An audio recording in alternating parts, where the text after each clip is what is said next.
ja temale tundus see väga kahtlasena, ühesõnaga tema kirjutas kaebusse, mis läks valimiskomisjoni Riigikohtusse ja Riigikohus talle vastab niimoodi ilusasti, et sellel tulemusel, mida teleekraanile kuvatakse, sellel ei ole mingit tähtsust. Väga hästi, sest õige tulemus on õiges kohas ja õigete meeste käes ja temal ei maksa selle üle muretseda. Miks sa vaatad telekat lollakas? Käsitle, suud seda, mida telekast näidatakse, mis sul viga on.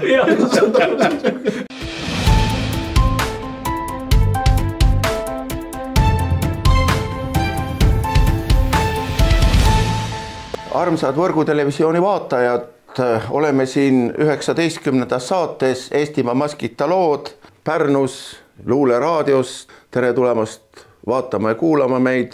Meil on täna stuudios külaline Veiko Huuse, siis on meil juba vanad tegijad Sven Kivisildnik, Harri Raudvere ja mina siis Jaanato, rahvusliku teataja, toimetaja.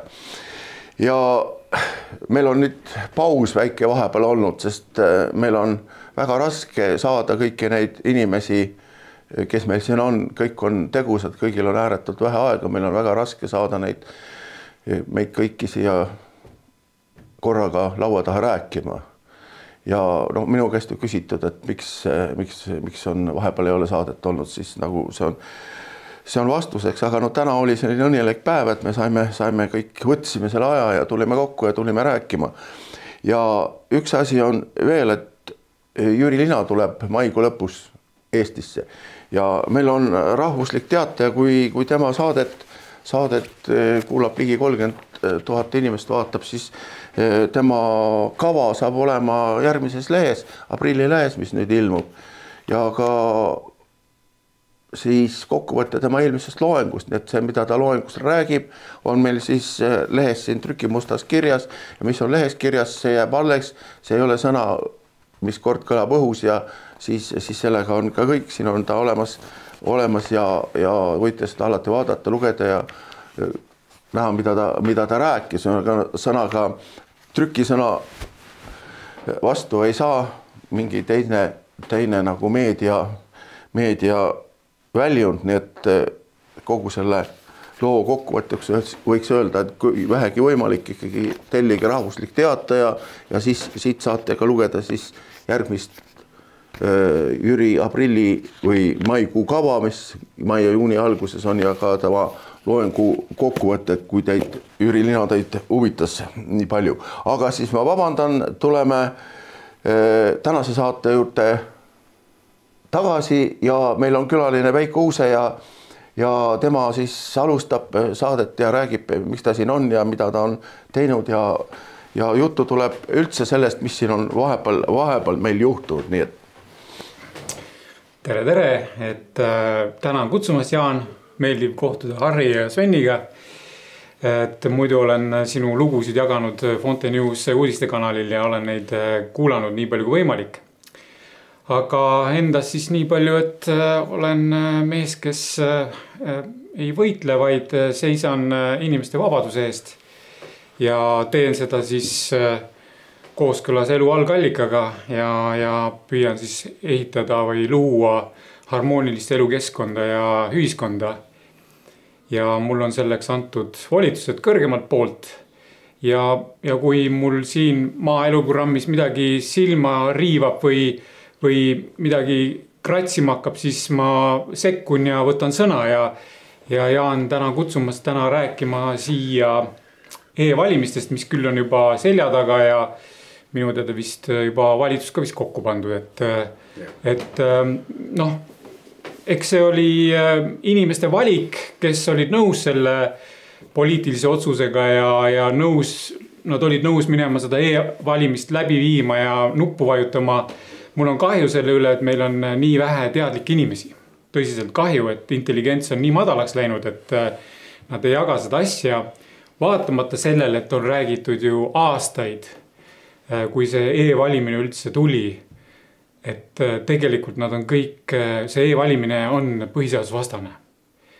Ja me peaksimegi rõhuma sellele, et üldse elu Eestis korda saada, siis tuleks alustada vigade parandamist allikas. Ja allikas on ju meil, ütleme nii, et see põhiseadus ei ole kõige parem õnnestunud dokument, aga ikkagi seal tuleb vead ära parandada. Siis hakkaks võib-olla ka midagi paika minema, et see on minu esmane mõte selle asja üle, et ja kui rääkida seda e-valimiste tehnilist poolt, siis ma olen olnud ettevõtja, täna ma olen 52 ja ma olen ettevõtja olnud 33 aastat oma elust. Ja ma olen tegelikult väga palju, 20 aastat, viimast 20 aastat olen seotud olnud väga suurte IT-projektidega. Ja ma tahangi rääkida oma kogemusest, et mul on tegelikult Jaaniga siin ennem arutseme, et kas mul on IT-alane haridus. Mul on IT-alane haridus ka kusjuures, alles 2020. Ma lõpetasin tegelikult rahvusvahelise ülikoolis, oli kaugõppes tehisintellekti programmeerimine ja tehisintellekti projektide juhtimine. Ja tegelikult see ei olnud otsene nagu IT või arvutiprogrammide programmeerimine, et tee mingi algkoodi ja ehitan sealt asja ülesse, aga seal olid algteadmised sellest olemas. Ja ma sain tegelikult, päris palju sain teada vaatamata sellele, et mul on elukogemus, mul on elukool ja elukooli ma peangi tegelikult üheks tähtsamaks, sest et need IT-projektid alates siis 2000, kui me moodustasime meeskonnaga, meil oli firma nimi oli veel IT-konsult ja me tegime kaugjuhtimisel inimestele arvutiparandust. Lihtsalt inimene aktiveeris oma arvutiekraanil ühe äpi, me läksime tema arvutisse ja tegime asjad korda.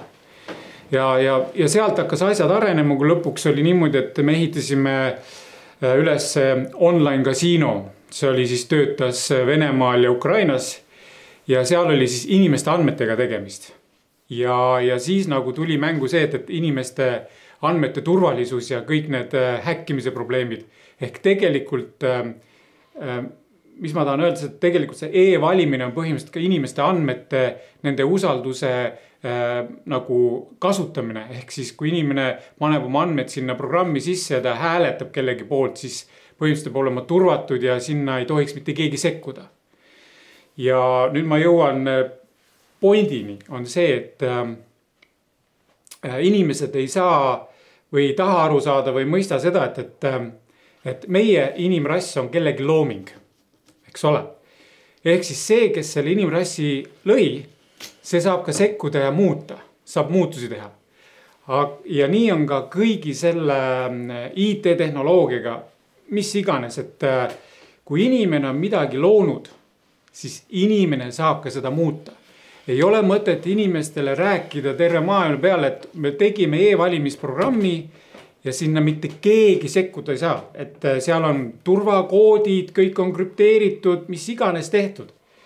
Ja need võtmed on hoitud turvaliselt, siis ütleme nii, et tänane maailm, kui on üles ehitatud pettuse peale, ainult ongi pettus igal pool, siis pole mõtet inimestele rääkida, meil on kõik turvaline. Meil ei ole siin turvalisust halli karva ka, sest et ümberringi on pettus ja selle, ma ei tahakski sellel tehnilisel poolel, eriti sellel e-valist peal nagu peatuda, sest et mina inimesena näen, et see on algusest peale olnud pettus, siin on seotud inimesed, kes on petlikud ja kui see programm on loodud sellise inimese toel või rahastatud, nagu on Georg Soros, siis põhimõtteliselt, kes seda meest teavad, siis tegelikult tema ongi see, kes maailmas neid poliitikat reguleerib, rahastab, nukuvalitsuse paika paneb, nagu ta ka ühes hiljutises intervjuus, mis on ka Fonte Newsis muideks üleval, on, kus ta ütleb otse ajakirjanikule, et selle Afganistani ja Süüria ja selle asja enam vähem, aga praegu mul on käsil Ukraina ja Venemaa, see Ukraina likvideerimine, et ma täpselt sõnu ei tea, aga põhimõtteliselt oli see, et me muudame Ukrainas korda. Et praegu mul on see käsil. Et siin polegi midagi rääkida, et kui see e-valimisprogramm on Venezuela valimiste ajal, siis 2004 on see nagu alguse saanud, kui seal tehtigi selleks, et saada õige nukuvalitsus paika, siis see Smartmatic või mis ta selle programmi nimi on. Selle firma nimi just. Firma nimi jah, ja mul on siin väiksed märkmed tehtud, et selle firma omanikud, tegelikult see on firma registreeritud vist Hollandis üldse ja ta on hästi keeruliste süsteemidega see omanike suhe paika pandud, et jõuab tegelikult otsadega sinna, et selle taga on Sorose eluaegne parem käsi on siis see Lord või härra Mark Mallock Brown, nii et selline vend on kogu selle e-valimissüsteemiga seotud ja mina olen ka rahvuslik teataja, lugeja ja mul oli hea meel näha seda julget postitust siin, kus juures ma teadsin seda isegi, et kui Eestis viiakse e-valimisi läbi, siis e-valimise nimetatud turvalisuse eest vastutavad ja hoolitsevad siis tänase siis kas Kaja Kallas on nimetatud ju peaministriks. Ma loen selle hiljem ette selle lõigu. Et sa ise loed selle, et see on nii põnev seos, et ma teadsin seda, aga sa märkisid ilusti selle ära, et sa räägid pärast sellest ise, et tegelikult kui need pusletükid nüüd kokku panna, siis tuleb niisugune pilt, et on pettus ja siin pole midagi enam lahata. Minul on lihtsalt küsimus see, et kui see asi on nii põhiseaduse vastane, seal põhiseadus pole sõnad keski e-valimistest. Seal on konkreetselt kirjutatud paragrahv 60, et valimised on ühesed, toimuvad ühel päeval ja seal pole pikka keerulist juttugi. Seal pole eelhääletamist juttugi, et miks meil tehakse nädal aega ja miks saab pidevalt oma otsust muuta ja e-valimised, kui ma olen ise teinud suuri IT-projekte, ma olen ka loonud 2 krüptovaluutat.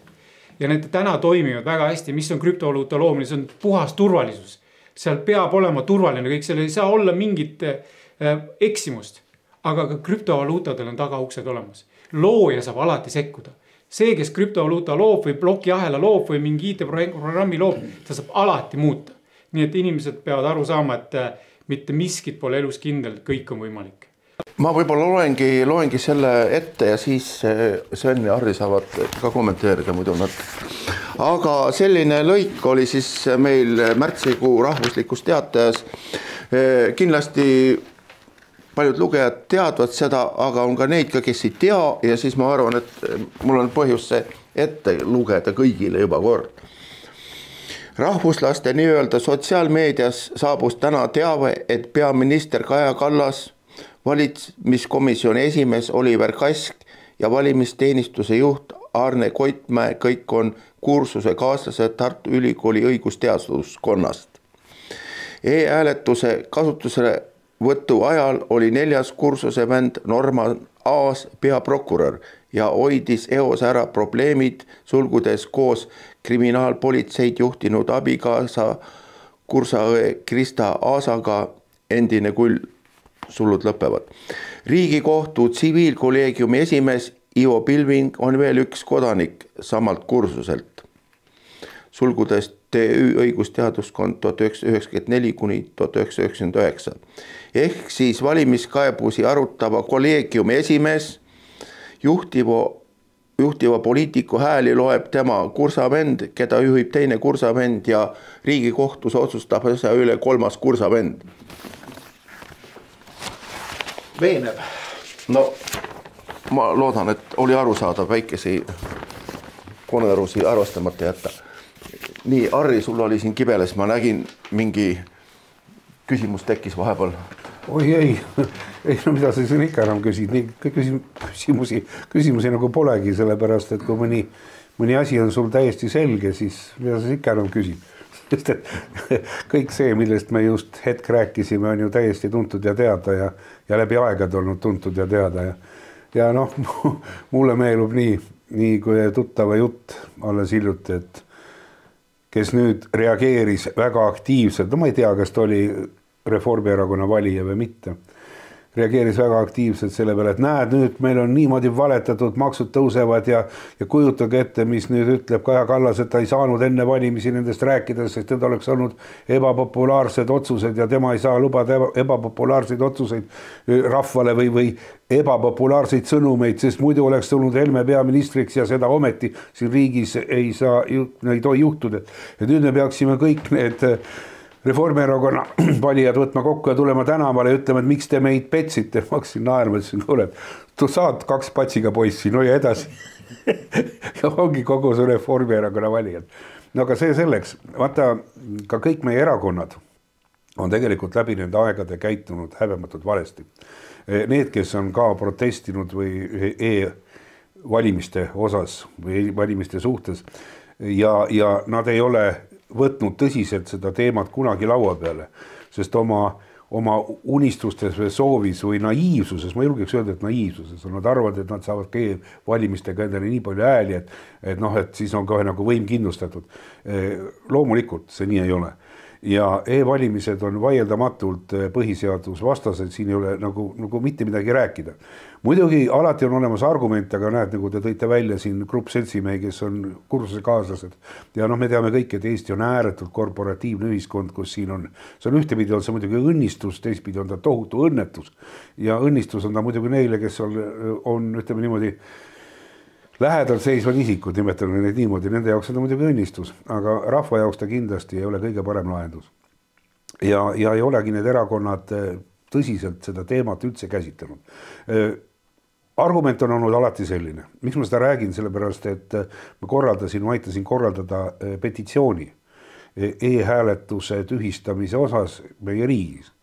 Ja päris palju allkirju sai kokku kogutud ja mul oli õnn ja rõõm siis viibida tollel hetkel meie Riigikogu põhiseaduskomisjoni istungil olime kutsutud selle sama petitsiooni aruteluga ja siis seda küsimust me siis rääkisime või arutasime ja muidugi püüti mulle kangesti selgeks teha, et ma olen esiteks mõjutatud kellegi poolt, et ma lasen endaga manipuleerida, et mul üldse selline mõte võib pähe tulla, nagu ma ise ei suudaks mõelda või asjadest aru saada adekvaatselt, kui ma nendest asjadest või elust adekvaatselt aru ei saaks, siis vaevalt ma nii vanaks nagu ma täna olen elanud ja sugugi mitte halvasti, ütleme niimoodi, et täitsa sotsiaalselt kindlustatud isik pole häda kedagi. No vot, ja teine muidugi asi oli see, et pandi siis mulle kommenteeritud väljaanne laua peale, öeldi, et aga kas sa siis ei tea, et Riigikogu valimisi korraldatakse valimisseaduse järgi, et põhiseadus annab ainult raamid ja näed, kommenteeritud väljaanne annab kõik õigused ja nii edasi.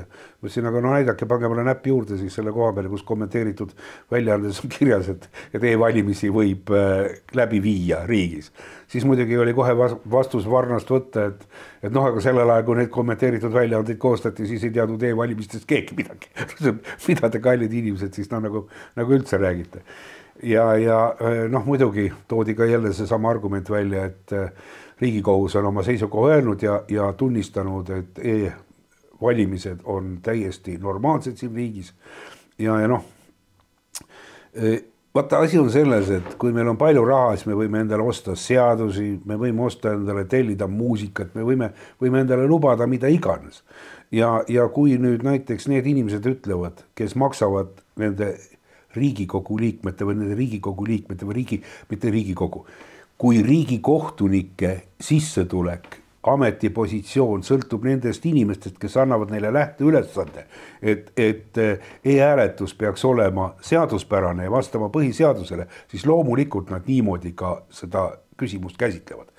Ma olen praegu, ma ei oskagi öelda, mitu kohtuasja mul käimas on, kunagi sõimati mind fašistiks, natsiks, siis nüüd muudeti, ütleme niimoodi 180 kraadi suunda, öeldakse, et ma olen hoopis putinist ja kohtunik ütles ka, et putinistiks võib täitsa sõimata, see on täitsa normaalne, ei ole mitte midagi halba.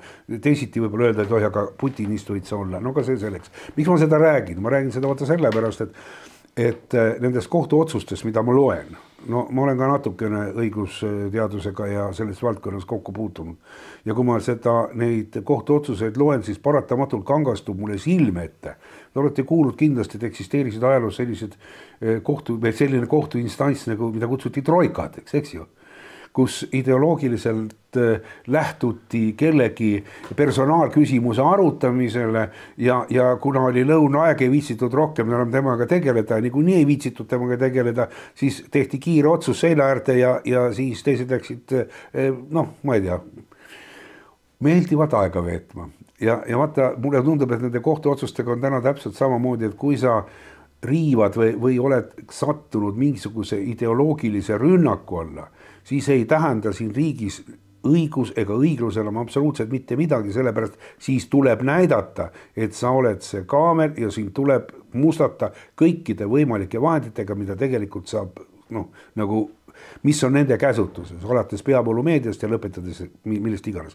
Vaata, see on ka meie riigi jaoks ääretult ohtlik tendents, sellepärast, et kujundatakse ideoloogiliselt välja teatud seisukohad, mida hakatakse jõuliselt kaitsma. Ja kui me räägime siin nagu mingisugusest demokraatlikust debatist või konstruktiivsest dialoogist, siis ühesõnaga kõik need mõisted võib täna rahuliku südamega prügikasti visata, sellepärast, et tegelikult on see ainult enese rahustamiseks läbi viidud pläkutamine, millel ei ole sisuliselt mitte mingisugust mõtet, sellepärast, et lõpptulemus on juba ideoloogiliselt kindlaks määratud ja paika pandud.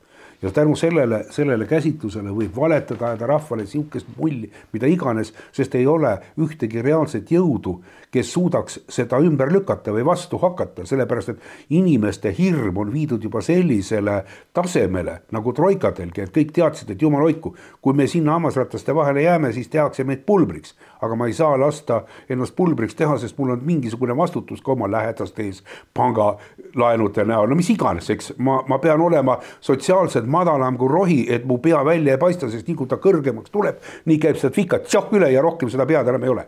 See on tänane meie ühiskond ja võt, kui me jõuame nüüd selle sama hääletamise juurde tagasi, et see põhiseadusvastasus ja nii edasi, siis ei ole täna ühtegi adekvaatset jõudu, kes suudaks seda küsimust niimoodi muuta ja sest et sa ei saa juriidiliselt korrektselt mitte midagi teha, sest riigi kohus on andnud sellele oma hinnangu.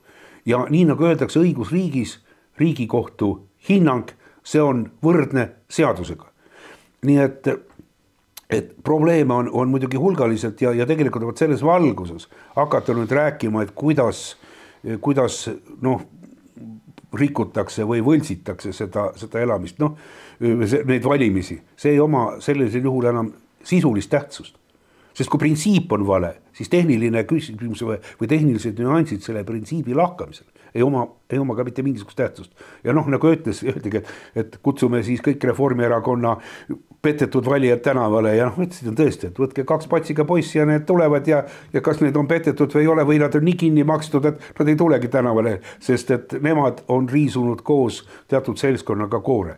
Nii et ma täiesti saan aru, mõistan ja tunnetan ja elan kaasa sinu emotsioonile, aga nüüd tekibki üks ainukene konkreetne küsimus, mis seisab mitte meie ees. Meile on pannakse nii diagnoos ära, aga ma räägin Eesti rahva ees, et mida siis Eesti rahvas täna tegema peaks hakkama, sellepärast, et oleme nüüd ausad. Kui me räägime milleski muust, siis paratamatult sildistatakse meid Kremli-meelseteks jutupunktide või edastajateks, mis iganes. Prigoosinlased verise haamriga. Täpselt, veel hullem. Aga ühe mõistusega indiviidi jaoks saab igasugune informatsioon olla ainult kahene, kas tõene või väär.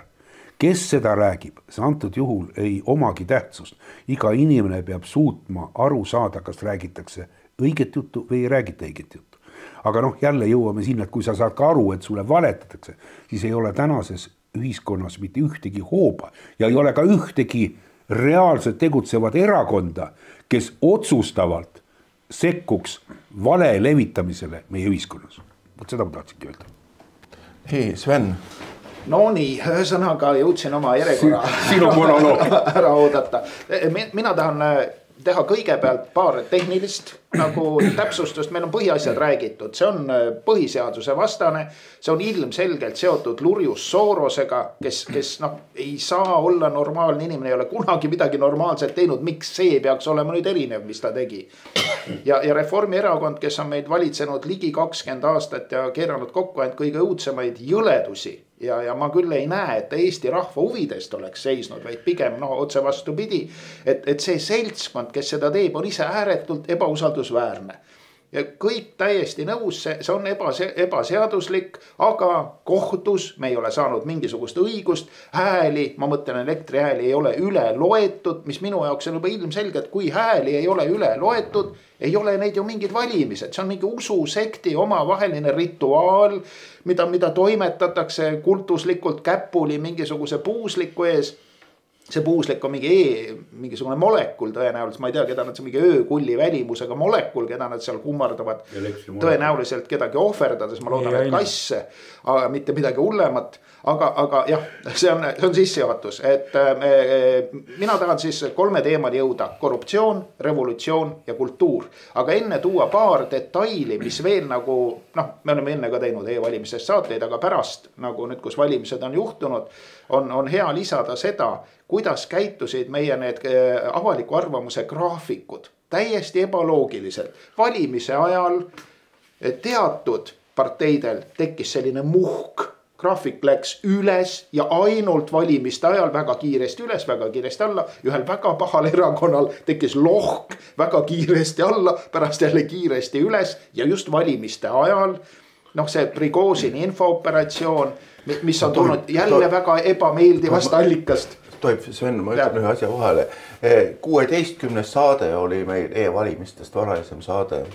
E-valimise talvimasi, mis Eestis on toimunud. Jah, et selles mõttes me oleme, aga lihtsalt sellised anomaaliad nagu need hüpped ja laskumised graafikus, mis on ilmselge absurd, mida kunagi ei toimu muul ajal ja kui nad toimuvad valimiste ajal. Selle põhjuseks toodi see poliitiku infooperatsioon, mida ei nimetatud infooperatsiooniks, sest see on kommunistide leht ja loomulikult ajab mingit sooroslikku asja. Et kui ta ajab seda EKRE vastu, siis see ei ole infooperatsioon, aga nad pärast hakkasid plägutama täpselt samasuguse infooperatsiooni ja palju veel nagu jõhkramas vormis nagu Eesti selle Ukraina poliitika asjus. Siis millegi pärast meie vasak ajakirjandus ärkas ja mõistis nagu kommunistide lehe hukka. Siis oli see infooperatsioon. Järsku tekkis meie ajakirjanikele analüüsivõime, järsku vaakumist imbus välja terve mõistuse ilming ja hakati nagu selget juttu ajama üheks korraks. Aga kõik valimised olid juba läbi, kõik oli tehtud. Aga mida mina siin näen on see, et Jaan väga hästi sealt tsiteeris Rahvuslikku Teatajat seda ühe kursuse elementi. See on ju korruptsioon. Üks kitsas seltskond ajab mingit asja. Me teame, et Eestis on selliseid nähtusi. Enne oli see EÜS, oli selline valitsev üliõpilaste ühendus jälle. Väga, kes neid saare tapsid, need olid ka sageli tudengid. Tudengite organisatsioonid. Revolutsioonilised. Aga revolutsioon saali Venemaal, jah. Mitte ainult Venemaal, igal pool Euroopas, Serbias, kus iganes. Võta need terroristid, anarhistid olidki intellektuaalid, juudi intellektuaalid Venemaal vähemalt. Et loomulikult haritud inimesed, kõigi ilgemad bandiidid olid anarhistid, kommunistid pidid nad lihtsalt maha laskma. Seal ei olnud nagu nendega ei olnud midagi teha. Ja sõna otseses mõttes lasti maha ja mitte troikaga. Keegi ei hakanud mingit troikat kokku kutsuma selle asja pärast. Poliitilised tegelased lasti koha peal maha. Sellelt mitte midagi arutada. Oled poliitiline kuul. Just lugesin Niina Berberova, ta on emigratsioonis kirjutanud vene autor, ta läks Nõukogude Venemaalt kuidagi õnnestus ära põgeneda ja Pariisis elas, oli väga menukas ja eesti keeles on üks tema raamat minu teada Kassi hing, mis ei ole tema enda elulugu, vaid on ühe Balti seksualistist paruniproua ja revolutsionääri, ta oli seksuaalrevolutsionäär, ta Korkiga, Hoorasoolega, Velsiga, mingite Briti luurajatega, jõle seltskond, kommuniste, riigi kukutajaid, igasugused käis tal voodist läbi nagu avatud hingega inimene. Ja tema elust ja seal on üks episood, kus siis parasti ta hooras mingi Briti riigi kukutaja mingisuguse agendiga ja kõik nad käisid seal bolševikega. See üks Läti nimega, ma arvan, et seal alguses oli ju tegelikult NKVD oli esseeride käes, et ilmselt see oli siis mingi Läti esseer nime järgi, kes nad olid maha lasknud just need 50 anarhia maja, need olid siis nagu, kuna nad röövisid linna peale, korraldasid ilgusi, lihtsalt lasti maha, sest mingi Saksa saadik tuli ja kuna mingid saadikud oli seal enne juba maha lastud ja lasti ka pärast, siis korra hoidmise mõttes otsustasti likvideerida anarhistid ja siis esseerist, tõenäoliselt esseerist see bandiit kutsus siis vaatama neid maju, kus oli veel nagu sisikonna ja verehais oli nagu üleval, et näete kõik korras, anarhiste pole enam, probleeme pole. Ega probleemid ei kandnud, linna peal hakkasid näljased inimesi röövima, sest süüa ei olnud ja no revolutsioon tõi, kuigi revolutsionäärid tapeti maha, ega röövimine ja märatsemine ei lõppenud, sest revolutsioon tõi kaasa nälja ja viletsuse ja kogu see kasukate ja käekellade äravõtmine nagu jätkus, noh nagu sama veriselt nagu ennegi, aga kõiki vaeseid maha lasta ei saa, sest ei jäägi kedagi järgi. Et sinna see revolutsioon viib.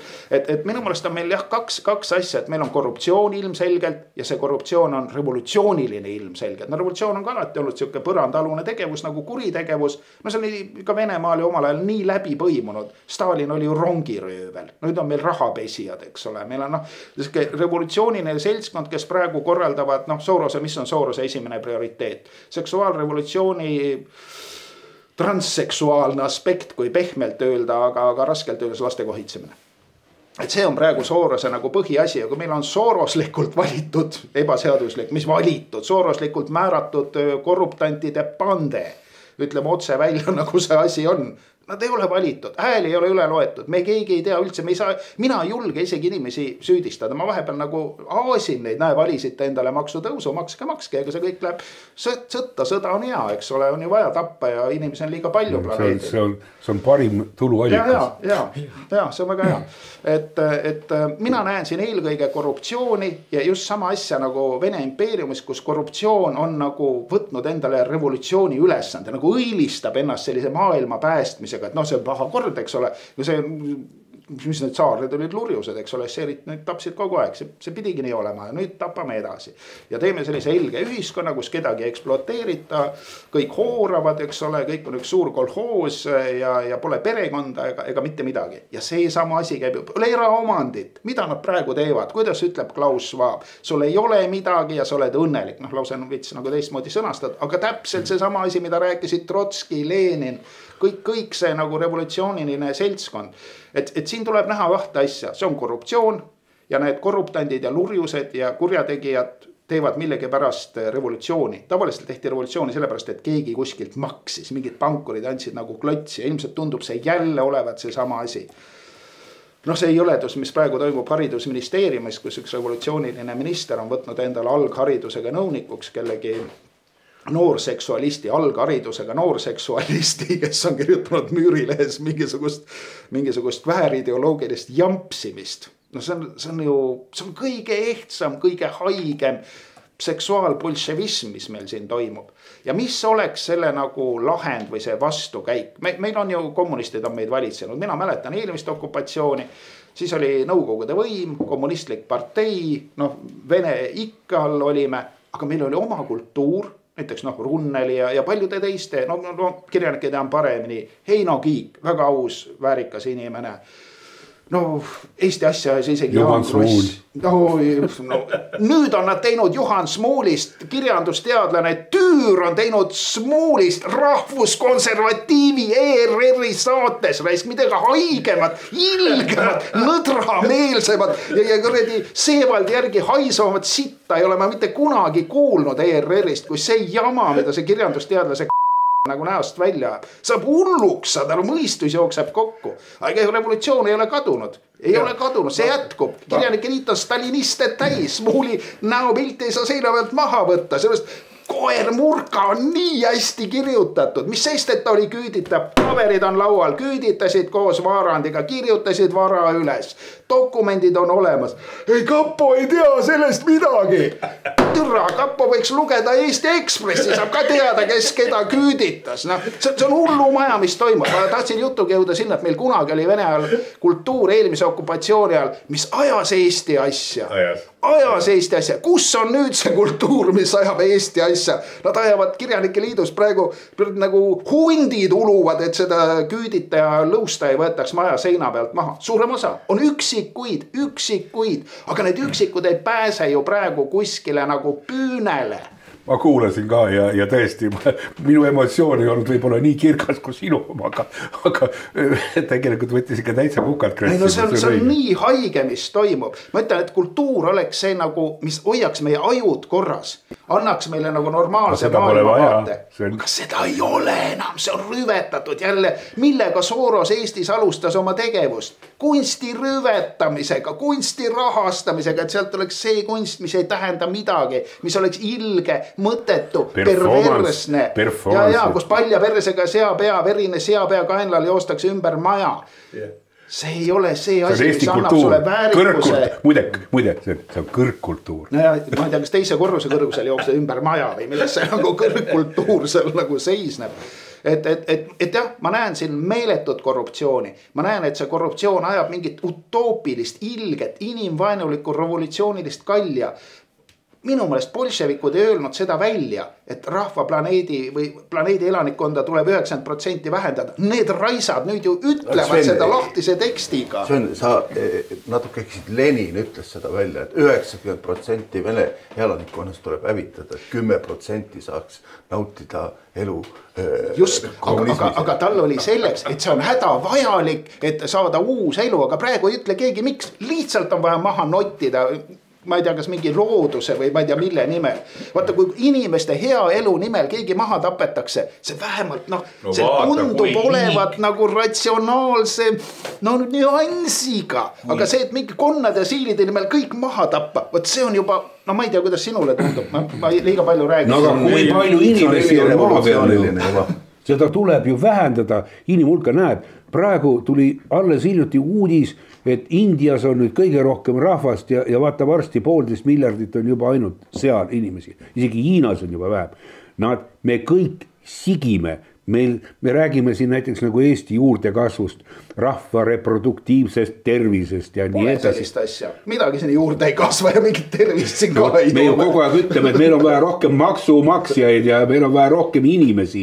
Kogu Euroopa on toonud Aafrikast endale maksumaksjaid. Kui palju seda maksu laekub? Kas sa oled kindel, et nad maksavad maksu? Ei, no selleks nad ju tuuakse. Minu meelest me maksame neile, et nad vegeteerida saaksid. Ilmselt nad saaksid. Ilmselt need ikka selleks ei tooda, et nad maksu maksaks, sest teist ei ole töötegijaid ega maksumaksjaid. Ma saan aru, et peale teist maailmasõda tõid sakslased, tõid türklased. See on revolutsioon. Türklane tegi natuke mingit musta tööd vähemalt, aga... Iga 5.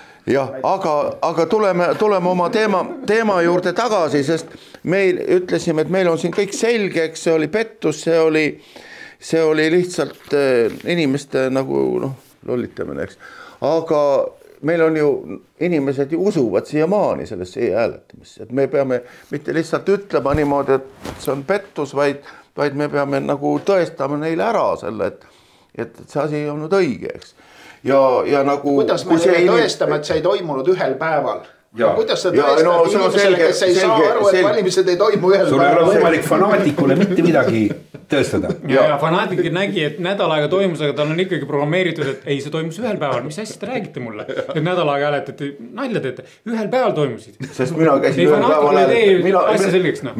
ühel päeval hääletamas, et see oligi see päev. Ja, et tema käis ühel päeval hääletamas, tema jaoks oligi see, ei toimu nädal aega, ma käisin ühel päeval. Ja, aga... See ei olnud see päev, kui see ei hääletati. Ja, aga siiski, me ikkagi saame nagu pöörduda nende inimeste poole, kes püüavad asja üle mõtelda ja nemad küsivad, meil on elukutseline IT-inimene siin ja need inimesed küsivad, esimene küsimus on, et kas see on jälgitav, kas need hääled on üle loetavad? Ütlengi, nagu me enne tutvustasin siin oma lugu ka ja et kõik, mida inimene on loonud, seda looja ehk inimene, kes lõi selle programmi on, ta saab sekkuda, muuta, kõik on loetav, ta saab muutusi teha, aga sellest ei räägita, sest et see pole oluline, see pole vajalik, sest et need idioodid peavad hääletama konkreetselt programmeeritud erakonna poolt ja ma ütlen niimoodi, et ma olen väga keerulisi programme näinud, kuidas luuakse, ma olen näinud, ma toon lihtsalt inimestele näite, et olen väga suuri rahasid investeerinud enda meeskonna loodud nagu tehisintellekti programmi kaudu, kus tehisintellektid sõdivad omavahel, venitatakse aeg pikemaks, topid jooksevad maha, inimesed kaotavad börsile rahasid. See on nii suur monstrum, kus näiteks ma toon lihtsalt krüptovaldkonnast, et Binance on, seal on 100 miljonid inimesed kauplevad iga päev, seal on andmed, tohutu kiirusega andmed, seal peab otsustama murdsekundi pealt, peab programm ära otsustama. Minul tekkis tohutu naer peale, kui e-valimiskomisjoni, mis iganes olend seal ütles, et neil võttis aega nende e-häälte nagu tulemuste kokku nagu kalkuleerimisega, et sellepärast ei saanud samal päeval, kui laupäeva õhtul lõppes, ei saanud avaldada neid, neil läks aega kuni pühapäeva õhtu nagu lõppes, on ju. No tule taevas appi, no mis juttu sa räägid, no 5-aastane laps, kui sellest aru hakkab naerma, et mida te räägite, no kuhu ma siia sattunud olen. Ma toon ühe näite, ma rääkisin alles ühel loengul, et kui väike laps sünnib siia ilma, eks ole, siis tal on 3 emotsiooni oma kehaga, mida ta vanematele näitab, on see, et kui väike laps sünnib, ta on täiesti rikkumata, ta on täiesti puhas, ta on nagu jumal, eks ole. Nüüd vanemad vaatavad otsa, hakkavad teda nagu õpetama esimesed päevad, on ju. Siis lapsel on 3 reaktsiooni. Üks on see, et ta hakkab naerma. Kurat, sa oled täiesti idiootset juttu mulle praegu suust välja. Teine asi, ta ei reageeri üldse. Siis tema reaktsioon on see mõttes, et ma ei saa mitte midagi aru, mida sa räägid. Ja 3. variant on see, et nutab, lahinal hakkab nutma. Ema hakkab mõtlema, et kas on püksid märjad või valus või kuskilt joogijänu või ei, laps nutab sellepärast, et mida pekki ma jälle siia pasa auku tagasi tulinna. Miks te sundisite mind sündima siia pettusesse täiesti sita hunniku sisse tagasi. Ma tahan tagasi, ma ei taha tulla siia ilma, et see on selline asi. No ma tõin sellise näite inimestele, et saage aru, et ärge, miks inimesed usuvadki seda, sest et Soros või mis iganes, kõik hakkab tegelikult algallikas on ju üks asi, mis on elu algallikas, teine on siin maaprogrammis on algallikas, on juudid. Kõik tegelikult algavad juutidest pihta ja see on tehtud ju pettus hakkas sellest asjast pihta, kui loodi raha, et raha käest hakata maksma ja asju. Siis raha tekitas võimujanu ja siis anti inimestele natukene, et oi, et ai, te jälle märssate ja revolutsioon, et ei saage aru, et nüüd me oleme teile ka võimalus osta ilusad asju raha eest, et ja nii see läks ja siis inimesed hakkasid jälle mässama, et nad ei saa nii palju osta, kui rikkad ostavad. Aga näe, me loome nüüd börsid ja pangad, et kaubelge seal, et noh, see on nagu loteriivärk, et börsid ja kasiino ju töötavad ühe süsteemi järgi, et maja alati võidab, ega inimene ei võida, noh. Et päeva lõpuks ikka võetakse see raha ära, mis oled sääsnud elu lõpuni ja nagu me siin Eestis teame, ega see ei ole ainult Eestis. No. Letis mängi alati nulli peale. Mängi alati nulli peale. Pensionisambad, mis siin olid, no lõhki läksid, no inimesed jälle paanika, no inimesed panid säästud ja ei olnud see, mida räägiti. Et siin me läheme igal sammul pettus, et ja siis usume, et e-valimised on õiged. Täpselt, ja siis usume, et nüüd tuli siia maailma üks õige asi, e-valimised. Kui ümberringi on kõik pettus, aga nüüd e-valimised on ausad. No, ma räägin, et meedia on selline, et suur meedia on selline, et seda valet räägitakse tõe pähe nii kaua, kui see muutubki tõeks. See töötab sellise süsteemi järgi ja midagi ei ole teha ja kahjuks meil ka ju, me hakkame jälle kooliprogrammist pihta, et meil ju programmeeritakse inimesi olema rumalad. Neil ei lasta ju oma peaga mõtlema hakata, sest neil on vaja tohutu tuupimine hakkab pihta hommikust õhtuni, antakse seda sama tuupimine koju ka veel lastele kaasa. Nad peavadki tuupima, neil polegi aega mõelda, ise luua, hakata mõtlema, et kuule, kas see on ikka mõistlik jutt või tõesti noh, siin on midagi väga-väga valesti. Neil ei anta aega, sest nii kui koduõppimised ära lõppevad, nad peavad magama minema, et järgmine päev uuesti kooli minna. Ja see programm on kogu aeg sees ja lõpuks, kui suured on, lähevad poliitikasse, sest et koolis on niimoodi räägitud, et vaadake, et meie suured juhid ja liidrid näitavad meile kõike ette ja me peame nii tegema, et kasvatada siis seda ühiskonda targana ja õilsana ja kuuludes 5 rikkama hulka, eks ole, maailmas. No. Et need asjad nii ei käi, et siin Harri rääkis ka siin kohtuasjast, et noh, mis Sven ka, ma olen teiega täiesti nõus, kõik, mis te suust välja ajastada, mul täitsa meeldib see jutt ja et tohutu korruptsioon, jah, Sven, meil ongi korruptsioon ja kui meil siin käivad riigiisad käivad sinikollane lint rinnas ja kui Ameerika enda välisministeerium, USA välisministeerium tegi aasta aruande, kus nimetas siis maailma kõige korrumpeerumaks riigiks, see oli Ukraina. Ja need ise rahastavad veel seda riiki. See on ametlik teade nende enda kodulehel. Mul on see enda Fonte Newsi kanalis ka välja pandud. Ja meil siis need poliitikud on punane või see sinine, valge või sinine, kollane ja läheb juba sassile värid. Käivad rinnas, no vaata mu rinda, ma ei peagi midagi ütlema, ma olen korruptant. Meil elab Riigikogus praegu üks Ukraina abistaja, kes kandis küünetehnikule 1,5 miljonit üle. ja kõik on õige, ta on Eesti 200-s ju. Ja, kõik on väga hästi, ei olnud pettust. Puhas nagu vilgukivi. Aruanded olid kõik ju korras, praegu lihtsalt Marika Priske teeb selgeks, kas ma saan sellest aruande keelest aru või tõesti, või on juba keegi nii rumal, et ei saanud selle tütarlapse aruandlusest aru. Polnud ju aruandlust, jälle pettus, Et see on, ma räägin, et mul on täitsa, hakkabki, polegi eesti keeles varsti muud sõna kui ainult pettus, sööme pettust, hingame pettust, näeme pettust. Kui räägivad, siis valetavad. Jah, et siin, et...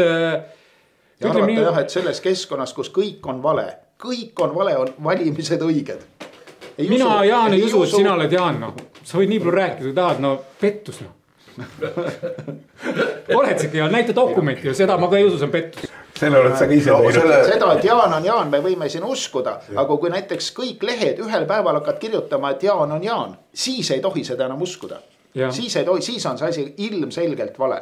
Praegu, kui seal mingit kampaaniat ei käi, EPL, ERR ei kirjuta Jaanist, et ta on Jaan, siis ta on Jaan. Aga nii kui nad hakkavad kirjutama Jaan, see ei ole enam Jaan. No selle jälgitavuse all nad mõtlevad seda mitte, et need tegijad ja spetsialistid ei saa seda jälgida, nemad saavad seda nagunii, seda mõeldakse, et vaatleja saaks seda jälgida. Aga vaatlejat ei lasta ligi sinna. Vaatleja jälgib seda, kui masin käib, eks. Ja mis seal masinas käib, tema ei tea, eks.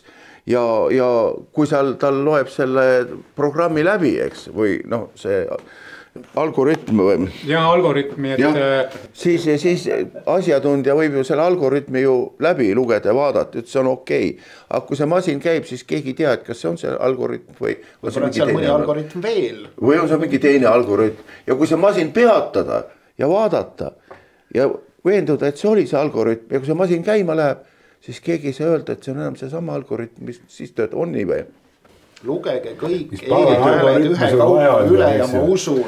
Ma ju kirjutasin siin, sa panid siia lehte ka minu selle blogi ju. See on kõik õige, aga me peame sellele inimesele ka selgeks tegema, kes usub, et see kõik on aus, mitte ei ole pettus ja seda vaatlejad vaatavad igat häält, mis jookseb, kõik vaatlejad, kõik on õige. Me peame ka selle inimesele rääkima, et ta eksib. Me peame ka sellele selgeks tegema. Kui me siin omas mõttes ja arusaamises istume, siis me istume sellest nagunii edasi. Meil ei ole sellest abi. Kallis Jaan, sa aru ühest asjast. Seda ei ole võimalik neile selgeks teha. Inimene usub täpselt seda, mida ta tahab uskuda. Kes usub Jumalat, kes usub e-valimisi, kõigil on õigus uskuda. Ja vaat selle asja nimi ongi demokraatia, kus iga üks võib ennast siin riigis teha täpselt nii palju täis, kui ta ise enda täis tegemiseks vaeva näeb, sest see on tema õigus ja see on tema õigus uskuda ja ta usub. Ja see ei ole sinu, ei minu, ei kellegi teise võimuses tema usku kallutada, sest issand Jumal, ajaleht kirjutas, peavoolumeedia rääkis, sest ega nemad ju ometi ei valeta. Minust igasugust lollust on väga lihtne uskuda, kui elu on hea. Rootslasest uskusid sotsialistliku ila nii kaua, kui ei saanud enam kannatada ja siis valisid sotside asemel miskisugused natsid. Soomes juhtus see sama. Sotsialistliku ila täieliku absurdi ja kamariljat usuti nii kaua, kui elu muutus täiesti välja kannatamatuks. Ja läheb veel hullemaks. Aga meil võib elu minna ükskõik hulluks. Meil on e-valimised. Ja terve maailm imetleb meid. Me oleme eesrinnas. Igas asjas. Meie jääme globalismi ja liberalismi Vatikaniks. Sest kõik muud riigid lõpuks vajuvad kaoses ja tulevad sealt kaosest välja. Aga meie ei tule. Me oleme lipulaev. Ja meie jääme põhimõtte kindlalt oma hädasse, viletsusse, õudusse. Ja me oleme selle üle uhked. Ja lõpuks on meil ka veel lõppematu sõda, mis mitte kunagi ära ei lõppe. Jah. Kus see meid endid ära jävitas? Ma ütlen, et ma olen ka nagu Harri siin mainis, et kohtukogemusi on kõvasti. Mul on ka elu jooksul pidanud kohtutes kaitsma just väga palju enda au ja muid asju ja selle liidi süsteemi ülekohut. Ja nagu see EKRE käis ju kohtus neid valimistulemusi siis tühistamas ja kui see kohtunik Villu Kõve, kellega mul on ka omamoodi kogemus, ütles, et otsustas siis EKRE vastu, et valimistulemused kõik okei. Sellepärast tuli see vastus, et ma ei tea, et luges seda tema vastust, et tal polnud nagu tuua mingit spikrit ette, et kuidas seda asja ikkagi tegelikult lahata ja ta pidi nõustuma sellega, et valimised on okei. Noh, ma ütlen lihtsalt inimese keeles nii lihtsalt seletas, et tal polnud kogemust. Kohtunik võib lähtuda sisemisest veendumusest. Aha, noh siis... Klassiteadlikkusest. Sisemine veendumus tekitabki see, et kuna on valitsuses reform, siis tema palgaraha on ka kindlustatud, et ma pean selle veendumuse niimoodi sättima. Et see käibki niimoodi, et meil on nagu... Jälle, noh, ütleme, meil on nagu pettus, korruptsioon, kas meil on ka mingi ilusad sõna ka või? Ei ole, need on otsas. Revolutsiooniline südametunnistus oli see venelastel alguses. Selle asja nime oli revolutsioon. Kõlab juba paremini. Seadus ei ole, on täielik anarhia, keegi on vaja maha lasta, mille alusel? Proletaarse revolutsioonilise südametunnistuse alusel ja nii see käis. Tegelikult ongi nii, et kui inimesi ilma sünnib ja lapsevanemad peaksid ka koos lapsega mõtlema seda, et meil on elus ainult üks reegel. Tee teistele ainult seda, mis sa tahad, sulle tehakse. Nüüd sa tapad kellegi ära, sind tapatakse ära, sa pead arvestama sellega. Sa lähed kedagi kallistama, arvest sellega, et sind tullakse ka kallistama. Armastad kedagi, arvest sellega, sind hakatakse arvestama. Proovid tänava peal järgi kohe, ma olen kallistav. Aga kuna täpselt, Harri, ma jõuangi sinna, et kuna meie ühiskond on nii ära rikutud, sa lähed kedagi kallistama, siis lööb, sa kippusid kallale, vägistaja ja sa tohi känt õla peale panna, siis sa oled kohe pilastaja, mis iganes. Tuleb, vaadake, kui rikutud meie ühiskond. See on uskumatu pask, ütleme niimoodi. Et kuidas seda nüüd parandada, ongi see, et ennem siin arutasime, Sven, et tulebki plats puhtaks lüüa. Totaalne puhastus tulebki teha. Ega seda enam ei paranda, meie juht ei paranda ega poliitika ei paranda. See laheneb ise, mustus ja võinos variseva ise laheneb ise. See laheneb lõpuks ise. See koloss kukub ise kokku. Küsimus on see, et kui palju Eesti rahvas selle kolossi alla kinni jääb nagu maavärin ajal, et kas nad saavad sealt plehku või kukub see nii kokku, et nad jäävad sinna alla ja nad enam sealt välja ei pääse. See on väga suur ja tõsine küsimus.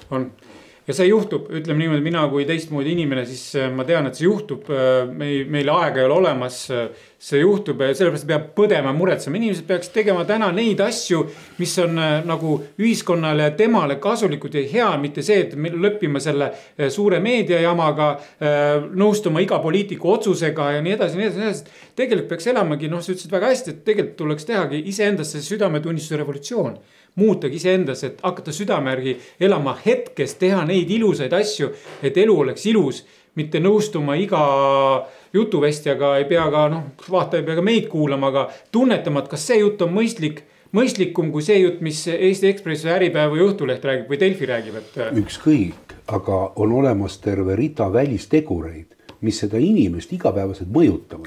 Kas ta tahab või ta ei taha ja ta peab sellega arvestama, sest et sa ei saa tõsta ennast kõrvale või tõsta ennast välja või ignoreerida seda, mis see keskkond sul iga päev kaela valab. Sa lihtsalt ei saa. Sa oled sõltuvuses. Tähendab, sa oled sõltuv nii majanduslikult, sotsiaalselt, eks. Sa oled veel väga paljudest teistest valdkondadest sõltuv sellest süsteemist.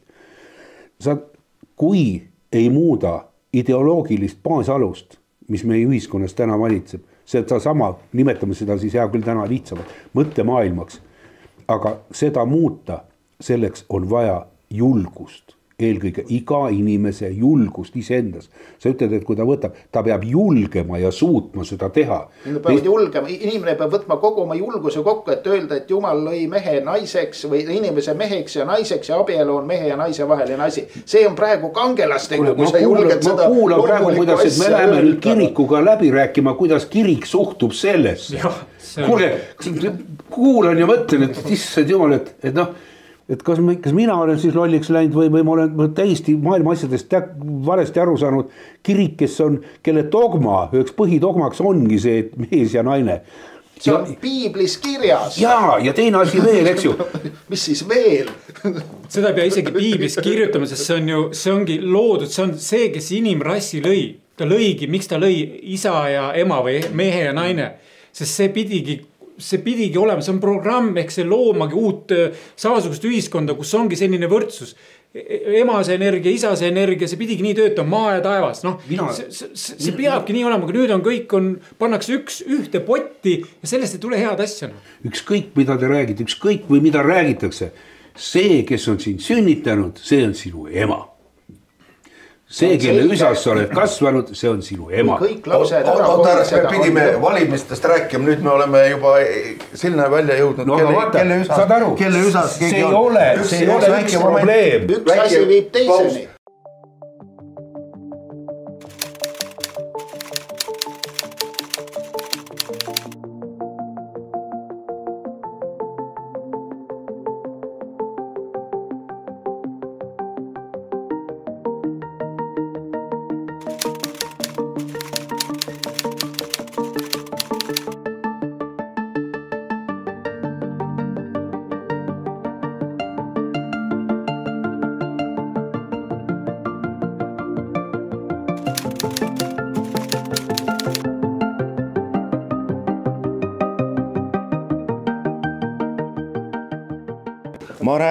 Ma räägin siis kokkuvõtteks selleks, mis siis juhtus Riigikohtusse. Riigikohtusse saadeti 17 kaebust valimiste kohta ja nendest 17 kaebusest 16 olid siis e-valimiste kohta peale kaevati.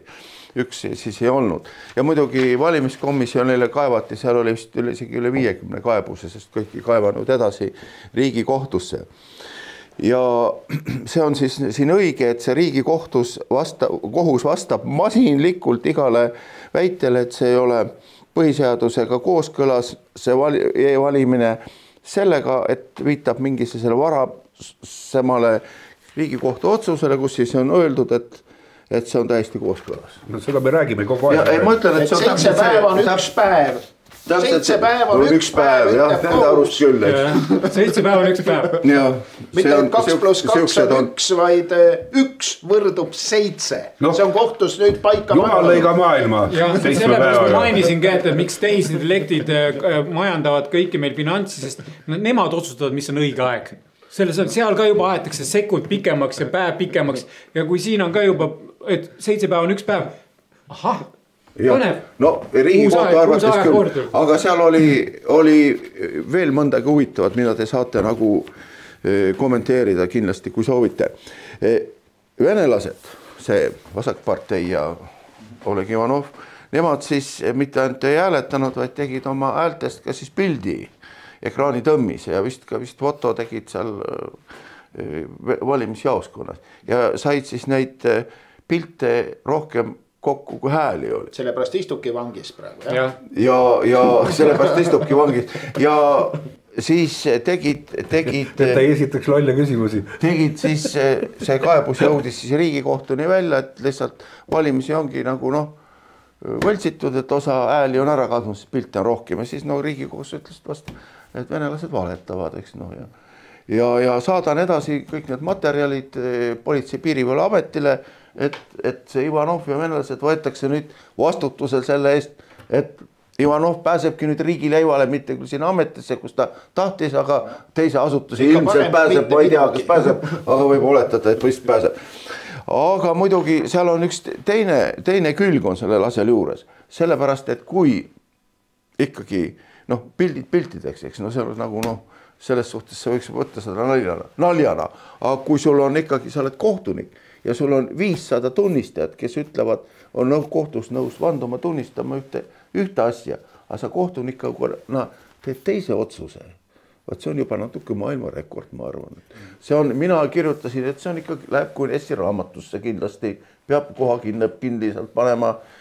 Nii, kohtunik tegi 500 tunnistajale vastupidise otsuse, sa Harri oled kõvasti kohtus käinud, sa mõtled siin selle üle. No ei imesta mitte millegi. Sa ei imesta, ilmselt küll ja siin ei tõesti varsti imesta. Ma olen näinud. Kui esmaspäev on pühapäev, kui teisipäev on pühapäev, kui kolmapäev on pühapäev, kui neljapäev on pühapäev, kui reede on pühapäev ja laupäev on pühapäev. Ja nii on kohus otsustanud. Mis on siin kas või 10 000 tunnistajal nagu kobiseda? Mitte midagi. Vaid ja vangi. Harri, tahtsid öelda midagi? Jaa, ma olen näinud täiesti, kuidas dokumendid on kohtuniku käes, konkreetsed dokumendid, mis on materjalide hulgas. Ja siis, kui ma saan otsuse kätte, siis tuleb välja, ta ütleb, et ta ei saanudki teistsugust otsust teha, sest tal ei olnud neid dokumente ega ühtegi alust teistsugust otsust teha. No siis küsidki, et aga näed, sellel dokumendil on ju kõik asjad, kõik on ju olemas. Kuidas sa saad niimoodi kirjutada? Läks mõni aeg mööda, kohtunik no läks sellest ametilt ära, läks pensionile, kuigi ta oli veel täitsa kobe noor inimene. No võiks ütelda, et kuna need asjad on niivõrd suured ja kuna sa käid kohut süsteemiga, kui sa käid, me ei käib omavahel Sveniga kohut, siis kohtuniku ja kellegi jaoks see on see oma jamaga. Nii kui sa puudutad süsteemi, mis võiks ohustada täpselt seda, millest me täna räägime, siis oled sa selgelt eos kaotanud. Sa lähed korruptsiooni vastu, aga sa ei lähe kohaliku korruptsiooni vastu. Tõenäoliselt lähed sa globaalse korruptsiooni vastu, mis on väga oluline vahe. Eesti on suure korruptsiooni, globaalse korruptsiooni väikene osakene. Et kui oleks ainult kohalik korruptsioon nagu Eesti inimesed, eks ole, nad on saanud hariduse isegi mingisuguse ja tunnevad siin midagi, näiteks võib-olla neil on ka see metsa mingi vaimsus on sees, et ei võtaks võib-olla kõike metsa maha. Aga tuleb globaalkobalist, võtab maha mitte ainult metsa, võtab välja fosforiidi, võtab välja rauamaagi, imeb välja veel vee nii palju kui on. Teeb suure augu ja selle augu topib veel radioaktiivseid jäätmeid täis, sest nii on kasulik. Nii on kasulik. Auk ehitab tuumajaamad. Ja kui sina sellega nõus ei ole, siis oled sa Kremli jutupunktide levitaja ja putinist. Nii, lähme siis Riigikohtuga edasi, siin võtame veel mõned asjad. Seal oli kaebaja Märt Põder, siis, kes omas samuti IT-haridust, IT-oskust ja siis tema tegi nendele krüptokonteineritele, mida siis saadab see e-hääletaja sinna e-valimiste servesse, seal on krüptokonteiner, see sisaldab seal veel tema isikuandmeid ja mingid, ma ei tea, mis andmeid veel vist kõik valimised on ju. Valis, ja valimisjaoskonnas, kus ta oli, sest e-hääletus on ju valimisjaoskonna põhine, peab olema ju, sest on ringkonnad olemas ja tema siis saatis sinna 26 konteinerit, millel ta oli ise juurde pandud mingi digimärgise, ma ei tea, kui võimalik see on või ei ole, nii kirjutatakse. Ja siis tema oli ka nende digivalimiste vaatleja seal, vaatles seal juures, nagu me siin alles rääkisime, et masin käis ja mees vaatas juures, et masin käib ja mis seal masina sees on, seda ta ei saanud mitte muhviga aru, aga siis ta ootas, et millal tulevad tema märgistatud konteinerid. Aga tema märgistatud konteinerid kunagi ei tulnudki, siis ta usk lõi kõikuma jäimesse, nii et ühesõnaga kirjutas kaebuse Riigikohtule. Riigikohus leidis, et kaebust ei saa arutada, kuna see ei ole õigeaegselt sisse antud, kuigi kuupäevaliselt on antud, aga jäi 2 tundi hiljaks näiteks ja siis jättis selle nagu kui esmaspäev on pühapäev, siis võib ka kell 4 olla kell 6 või kell 7 või 23 või 21, kõik on võimalik. Kuulake nüüd, mul on teile üks küsimus tarkadele inimestele. Ma hääletasin e-valimistel. Arvuti kaudu hääletasin ära. Viimasel minutil sellel pühapäeval lähen ma valimisjaoskonda ja ütlen, et ma tahan ikka teise inimese poolt hääletada ja täidan paberi pealt ära ja annan ära selle asja. Kuidas minu e-hääl, mis ma olen seal kirja pannud, muudetakse ära ja kuidas ta üldse maha läheb? Just. Õige tähelepanek ja seda ma olen isegi teatud seltskonnas arutanud, et on vaja kontrollida, et need, kes läksid lõpuks hääletama sedeliga, kas nende hääl tühistati või muudeti? Või kuidas ta saab tühistada seda, kui enne seda on e-hääled juba väidetavad? Täpselt. Ja me jõuamegi sinna, miks neid ei avaldatud laupäeva õhtul, vaid oodati ära pühapäeva õhtuni. Sest et teha vastavad korrektuurid vastavad vajadusele. Just. No, ja jõuame sinna saaselt, et nad oligi, sest kõike muudetakse, saab muuta ja ärgu jumala eest keegi räägigu, et kui IT-projekt on valmis tehtud, seda enam muuta ei saa. See on laus vale, nii et see on... No Erik-Niiles Kross alles ühes viimases esinemises, mida ma juhtsin kuulama, ütles ka täpselt, et kõike kontrollitakse, kõike luuratakse, kõik on teada, kõik on kontrollitav.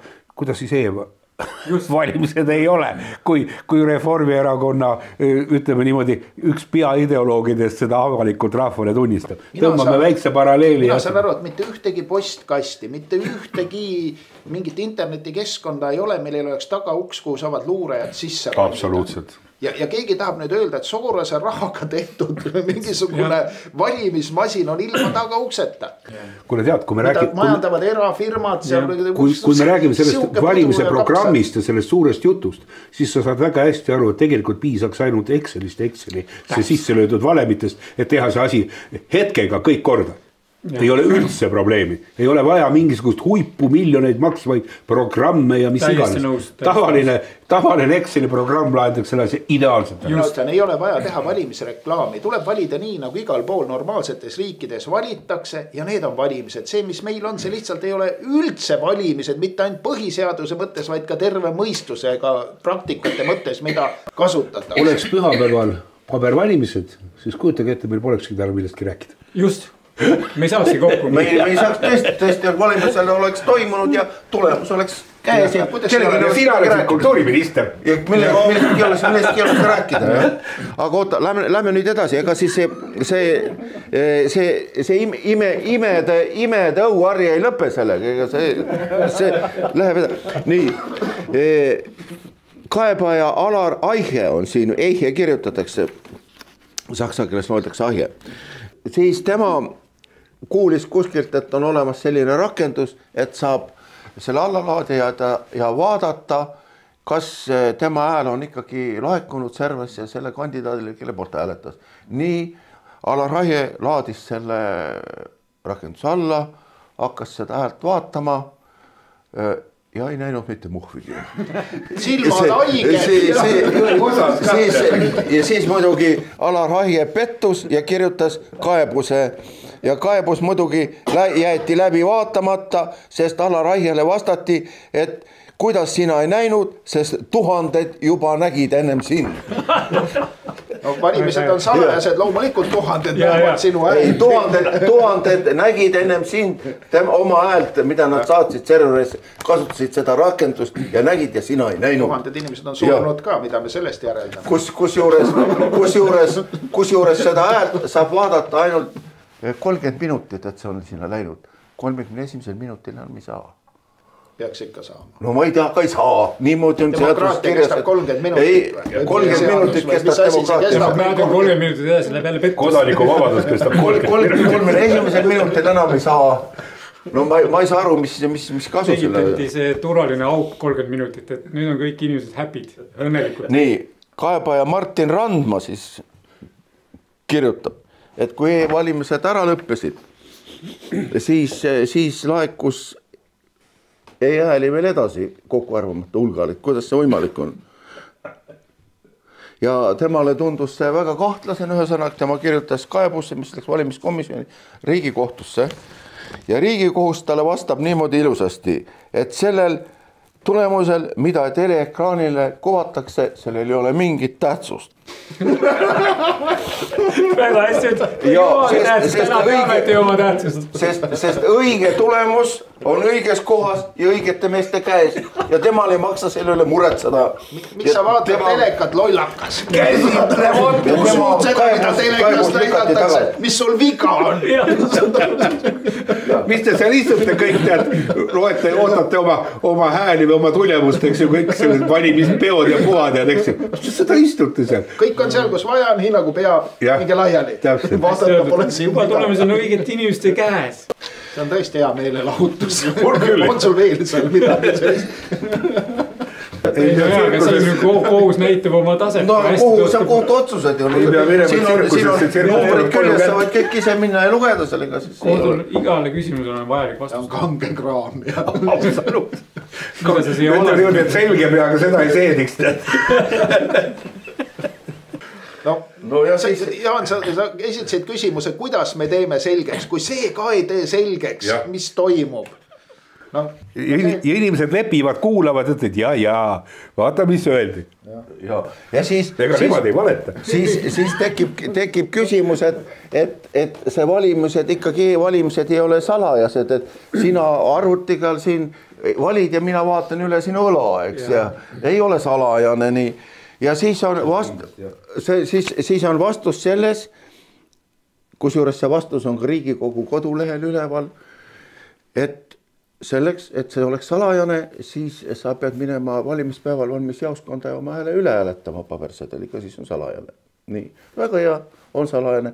Aga siis tekib ju küsimus, aga need inimesed, kes ei lähe seda häält jaoskonda ümber hääletama, nende hääl ei ole ju siis salajane. Nende hääl on ju siis kehtetu. Nende hääl ei vasta põhiseadusele. Nende hääl ei vasta seadusele. Järelikult need inimesed, kes ei hääletanud oma häält ümber e-häält valimisjaoskonnas valimispäeval, nende hääl on ju kehtetu siis seaduse järgi. Need tuleks ju tühistada sellisel juhul. Neid tuleks karistada põhiseadusliku korra rüvetamise. Ja kusjuures neid inimesi, kes on... Nad ei austa. See on vastutustunde. Jaa, nad ei austa meie õigusruumis. Ja see skisofreeniline tekst on üleval Riigikogu kodulehel. Siuke tekst on üleval. Riigikogu e-hääletamine, lööd sisse, läheb Riigikogus e-hääletamine. Sellist asjade peale on parem, nagu kui ei mõtle. Kui ei mõtle, on võib-olla parem. On tervist parem. Ja siis 1333 inimest siis läks ja vähemalt esitatud andmetel, nagu me siin loeme, et esitatud andmed ei pruugi kunagi õiged olla, aga vähemalt esitatud andmetel. Kuskil me teame, on õiged andmed. See, mis esitatakse telekas või kui see ei ole päris see. Aga kuskil on need õiged andmed. Õigete meeste käes on õiged andmed. 1333 inimest käis ja hääletas pabersedel üle. Ülejäänud hääled on kehtetud. Kuidas Reformierakond siis võimul praegu saab olla? 310 000 häält siis on kehtetud ilmselt, jah. Ja mina isiklikult, te võite mulle vastu vaielda, eks. Mina isiklikult teen sellest asjadest siukse järeldused, et valimised on lavastus, e-valimised. No ütleme otse pettus, jah. Sigadus. Ja sellele saab öelda või selle kohta saab öelda ainult ühe asja. Meie tänane valitsus ei ole legitiimne. Ei ole Riigikogu legitiimne ega ei ole valitsus. Ja kõik otsused, mis nad teevad, on ebaseaduslikud, sest nad ise on ebaseaduslikud. Vaata, kust otsast tahad, ikka jõuad. Mida nüüd üks seaduskuulekas inimene selles olukorras tegema peab, ei tea, sest põhiseaduses on öeldud, et kui põhiseaduslikku korda muudetakse vägivallaga, peab vastu hakkama. Aga vägivalda ei ole kasutatud, järelikult vastu hakata ei tohi. Aga äkki see on vaimne vägivald? Nagu transseksuaalid kogevad koolisüsteemi. Täpselt. See on vaimne vägivald terve Eesti rahva suhtes või? Vaimul hakkas küll all. No vaat tundsid, eks ju. Ma ka kogu aeg tunnen. Päris täpselt aru ei saa, aga kogu aeg tunnen. Nagu vaimu vasak jalg nagu oleks krampi. Kisuks nagu tead varbad krüntsul. Ja ilmselt tõenäosus on suur, et seda, need hääli, neid ei loegi keegi üldse. Neid ei saagi enam lugeda. Ei, neid ei loegi keegi, neid registreeritakse ainult arv, kes on hääletanud. Ja need hääled ilmselt lähevad samal päeval, kustutatakse maha. Võib-olla neid ei olegi olnud, polegi midagi kustutada. Võib-olla neid kustutatakse kohe pärast 31. minutil ära, eks. Ja võib-olla isegi... Aga siin oli ju meil asjatundja ütles, sellega on kõik on võimalik ju selle arvutimaailm, mis inimesed teevad seal, kõik on võimalik. Sa saad muuta kõike täpselt nagu sul vaja on ja nii tehaksegi. Ja kui siin on kõik tänase valitsuse kelmidest, mitte seadusliku valitsuse sõbrad on kõik asja otsustajad, ma ütlen, et vähena neid sõnu, kuidas siin tahad, nagu sest Harri, vaata, kus nurrad tahad. See on nii suur pettus, et ja siin Sven ütles, et kuidas seda lahendada. Ega siin polegi muud lahendada midagi. Seda süsteemi saa toetada. Kui sa paned veel sendi mingi maksuametile või teed siin mingi riigi jaoks mingit asja, siis sa osaled pettuses. Sa oled kaasosaline. Kui riigi kukut, täpselt, riigi kukutaja ja kui riik, kui kogukond, Eesti kogukond, see riik hävitab Eesti kogukonda, meil polegi... Kas me sõbrad jõuame täpselt sellise aforismi juurde, kas see nüüd aforism on, et maksta ausalt riigimakse, see on sama, mis toita vaenlast. Just.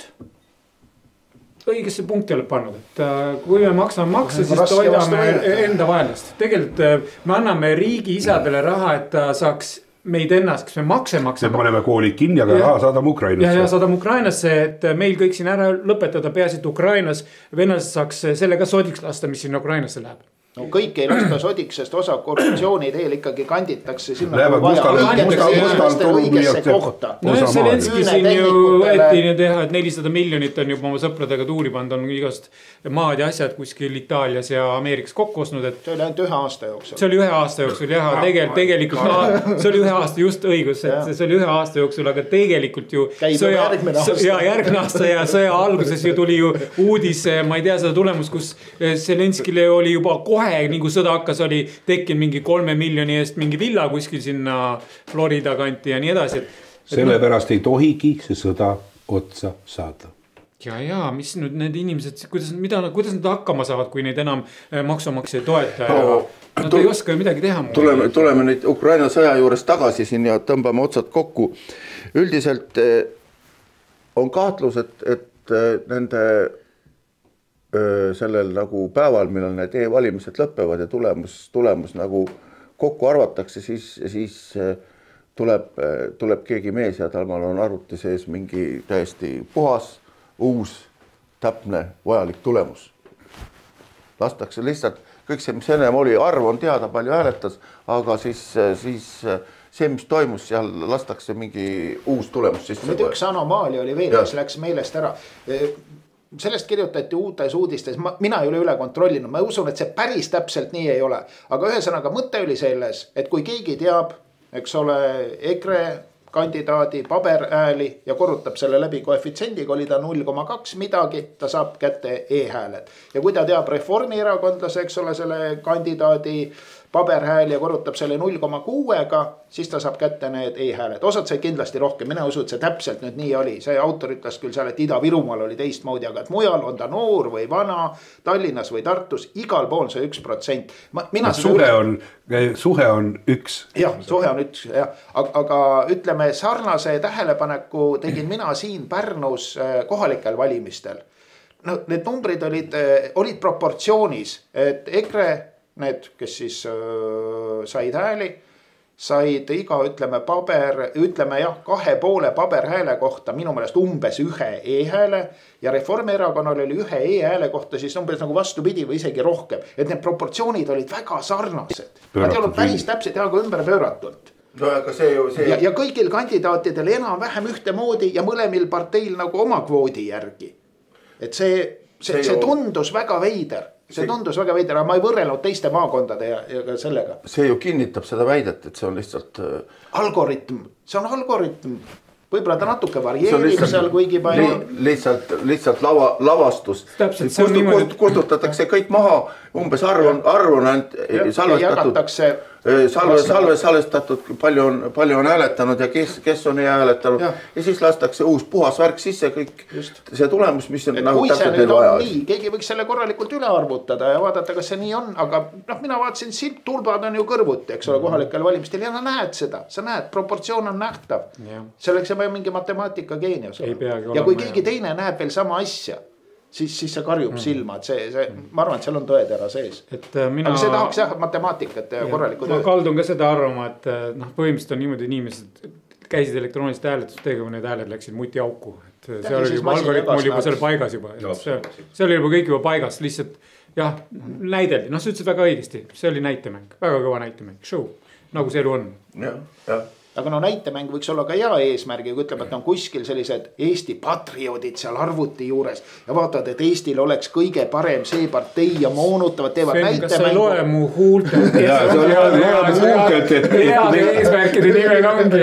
Meie jumal on raha. Täpselt raha, see on ju headel eesmärkide. Loe mu huultelt, raha on kõige lähtsem. Viie rikkama riigi hulka, aga muudku kukume ja oleme me ei saa ju. Aga ütleme, et see on ikkagi, see näidend on ikkagi, selle näidendi taga on korruptsioon ja globaalne korruptsioon ja revolutsiooniline korruptantide märatsev jõuk, kes lihtsalt ei taha raha varastada, vaid tahavad selle varastatud rahaga korraldada maapealse põrgu, kus sul ei ole midagi, kus kohitsetakse lapsi ja kus tuleb totaalne sõda.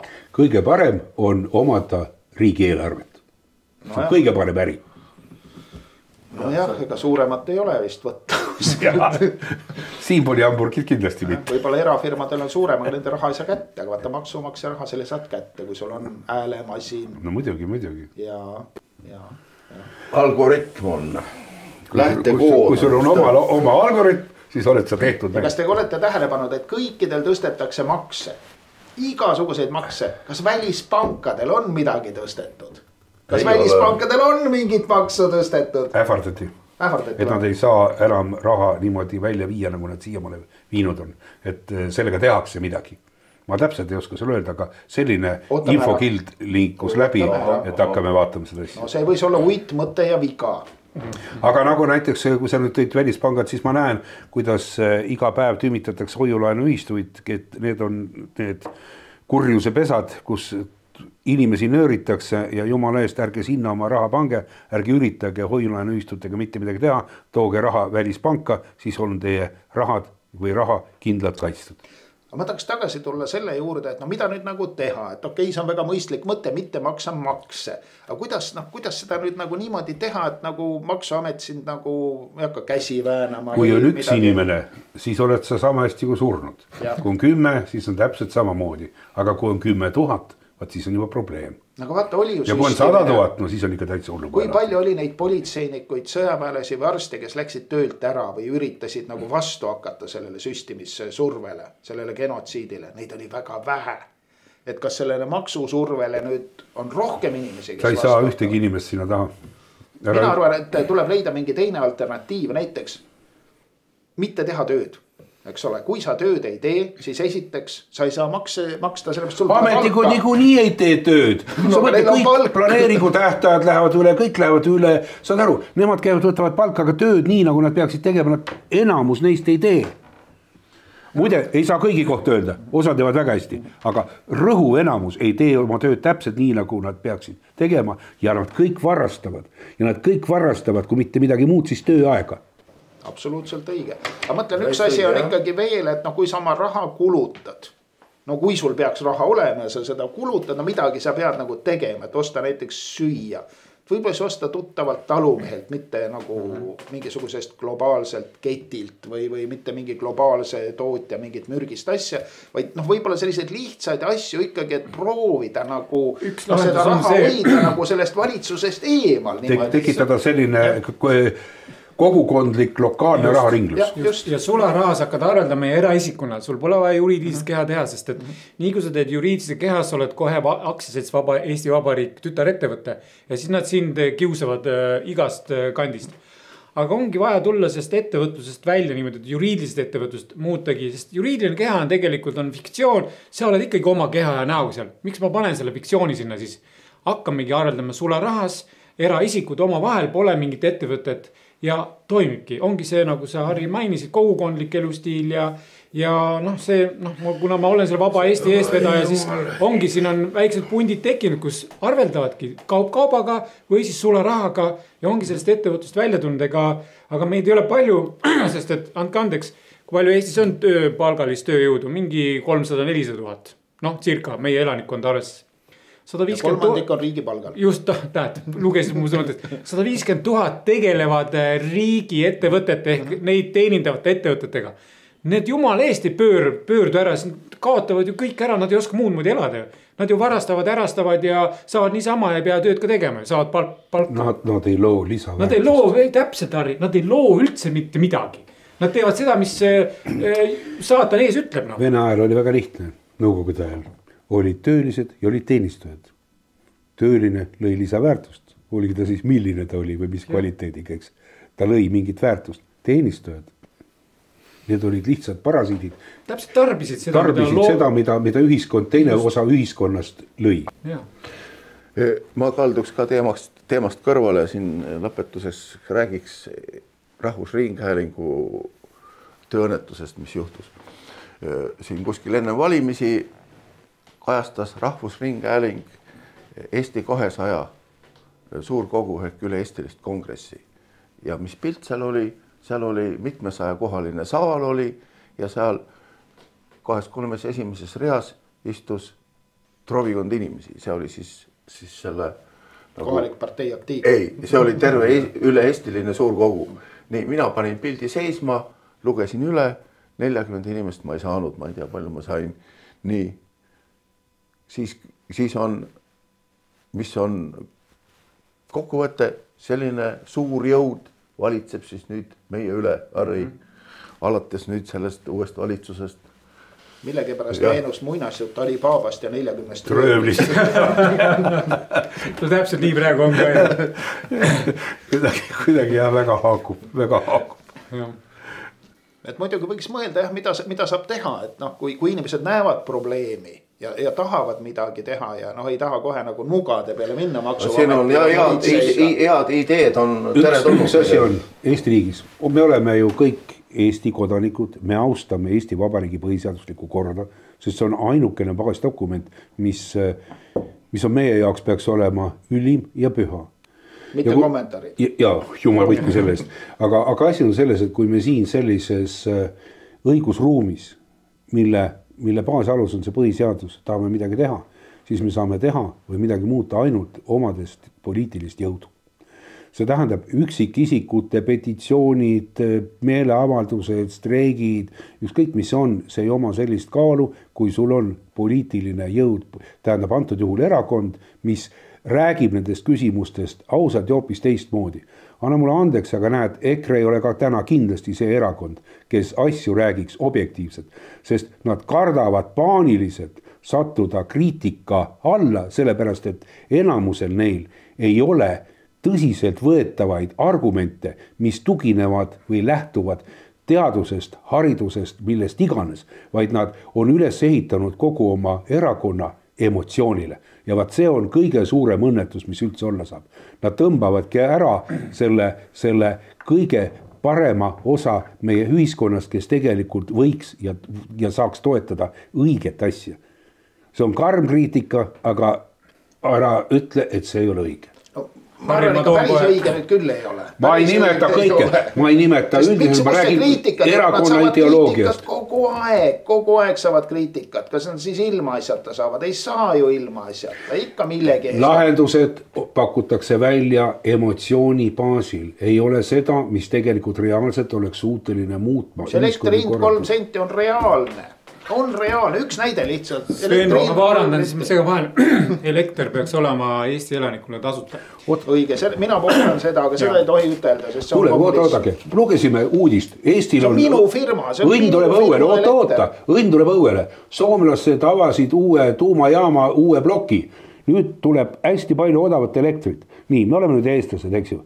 Me tarbime elektrit. Mis me siis nüüd teeme? Soomlane saadab meile seda siia elektrit. On see elekter odav või kallis? Meie peame ju raha vastu saatma. Kust meie seda raha võtame? Pidevalt, et me ostame selliseid asju, energiat ja kõik energiakandjad sisse. Kui me ise ei tooda, kui me oleme ise oma tööstuse, oma ettevõtluse praktiliselt kotti tõmmanud. Mina ei tea. Aga see tähendabki seda, et luuaksegi teadlikult uus orjanduslikku korda, kus nagu sa ütled, et lõpuks ei olegi sulle mitte midagi vaja, mitte midagi sul omal pole vaja, aga sa oled õnnelik ja sa oled tarbija ja täpselt selles ulatuses, mis sul ette tilmutakse. Rüvetad ja ju loodust, sind viiakse muldonni, kus on pime, külm, nälg. Aga see taandubki lõpuks selleni, kui sa pead ostma isegi energiakandjaid sisse ja sa pead selle eest raha riigist välja viima. Sellepärast, et iga sent, mille me anname väliskapitalil, on Eesti riigi jaoks igavesti kadunud. Ega ei ole just seadust. Mille üle me rõõmustame, me peaksime tundma rõõmu. Me peaksime õudusest uluma, et meil oma siseriiklikku tootmist ei ole sellises mahus. Ja kes selles süüdi on? Soros. No, ja koos oma seltskonnaga. Ja 40 röövlit. Ja milleni see viib? See viib, et neid inimesi, kes toituvad läbi toidupanga praegult, neid saab alles kogu aeg järjest ja järjest rohkem olema. Kui seda toidupanka ei ole, siis noh. Aga ühel hetkel pole sinna toidupanka ka enam midagi panna. Ma arvan, et siin ainus lahendus on tegelikult, ma olen seda väga palju kordi rääkinud, miks ka Vaba Eesti kogukond sai loodud. On see siis erakond või on ta kogukond, rahvas peab saama kõrgem otsustusõiguse kätte, rahva võim tuleb luua. Ja kas või miks me tegime kunagi Vaba Eesti Valimisliidu, kui Savisaar seal tuli sellepärast meile punti lihtsalt, et meedia hakkaks rääkima, siis see ongi see, et meedia tegelikult kritiseerib, tahab maha tõmmata, et see jumala hästi tuleks oma ideega. Ma ütlen ka, et näiteks kas või EKRE, mina ei süüdista mitte ühtegi inimest, et nad on nagu nad on, et kui üks erakond tuleks täna Eestis välja, ütleb niimoodi, et nii, rahvas, nüüd on selline asi. siiamaani on kõik suur pettus, võlts, jama, meil pole ühtegi alusdokumenti, mille peale inimene Eesti kodanik saab toetuda. Lepime kokku uue põhiseaduse või uued elukorralduslikud reeglid ja saame suveräänseks. Ehk tulen välja nendest väga orjastavatest liitudest, ÜRO, WHO, NATO, kõik asjad, mis tegelikult ärastavad, vägistavad meie Eesti riiki, meie Eesti kogukonda, kultuuri ja kõike. Ehk kui üks erakond tuleb sellega välja, milleks on tegelikult vaba Eesti, siis palun väga, Eesti Rahva Erakond. Esimene punkt on see, et me muudame ära esimese nagu võimul saame põhiseaduse ja siis hakkame uuesti üles ehitama ühiskonda ja kogukonda. Ma annan oma loo ja toe ja valguse sinna, kui see on nii. Number 1 punkt, me peame leppima kokku uued ühiskondlikud elukorralduslikud reeglid. Vesi, toit, energia rahval peab olema tagatud, selle eest ei pea maksma mingit hinda. Energia niigi, energia on vaba, energia meil on siin küll ja veel. Eliit, Soorose punt mätsib ja tapab leiutajad ja kes vaba energia välja toovad. Neid lüüakse järjest kasti kogu aeg. Mille heaks? Vaba energia meil on igal pool, meil tuleb see anda rahval kätte seadmed, tehnoloogia ja siis vaatame juba edasi, kuidas see raha ühiskondlikul, kogukondlikult kasutada. Aga kes siis kasumit teenib? Polegi vaja, meil on vaja vajaduspõhist majandusmudelit. Aga seda ma räägingi, ideoloogiline baasmudel. Kui ma seda ütlen, väga paljud inimesed ei saa aru, ütleb, mida ta pläkutab seal. Millest ta räägib? Aga sellest me kogu aeg ju räägime. Just. Meil on vajaduspõhine majandusmudel ja me elame kõik külluses. Meil pole midagi vaja kokku ahnitseda. Meil on kõike külluses ja rikkumata. Me olemegi siis õnnelikud ja me omamegi kõike. Ei saa. Kui me seda niimoodi teeme, siis tuleb kuri Putin ja võtab meid kõik ära. Ei võta kuri Putin. Kuri Putinil on energia, tema energia on, võimutseb nende energiat üle, kes on samas energias, aga nad lähevad, mida madalamaks läheb, siis Putin on madalamaks, nad sõdivad, kes neil pole enam ajusid. Nad on nii kokku häkitud, kräkitud, et nad ei oskagi muus keeles rääkida, ainult relvade keeles, vägivalla keeles. Neil polegi, nad ei teagi, mis on ilu. See on see point. See repliik EKRE oleks pidanud peale eelmise valimise algusest peale ütlema, et see on põhiseaduse vastane selles ja see punktis. Selles punktis ja selles punktis.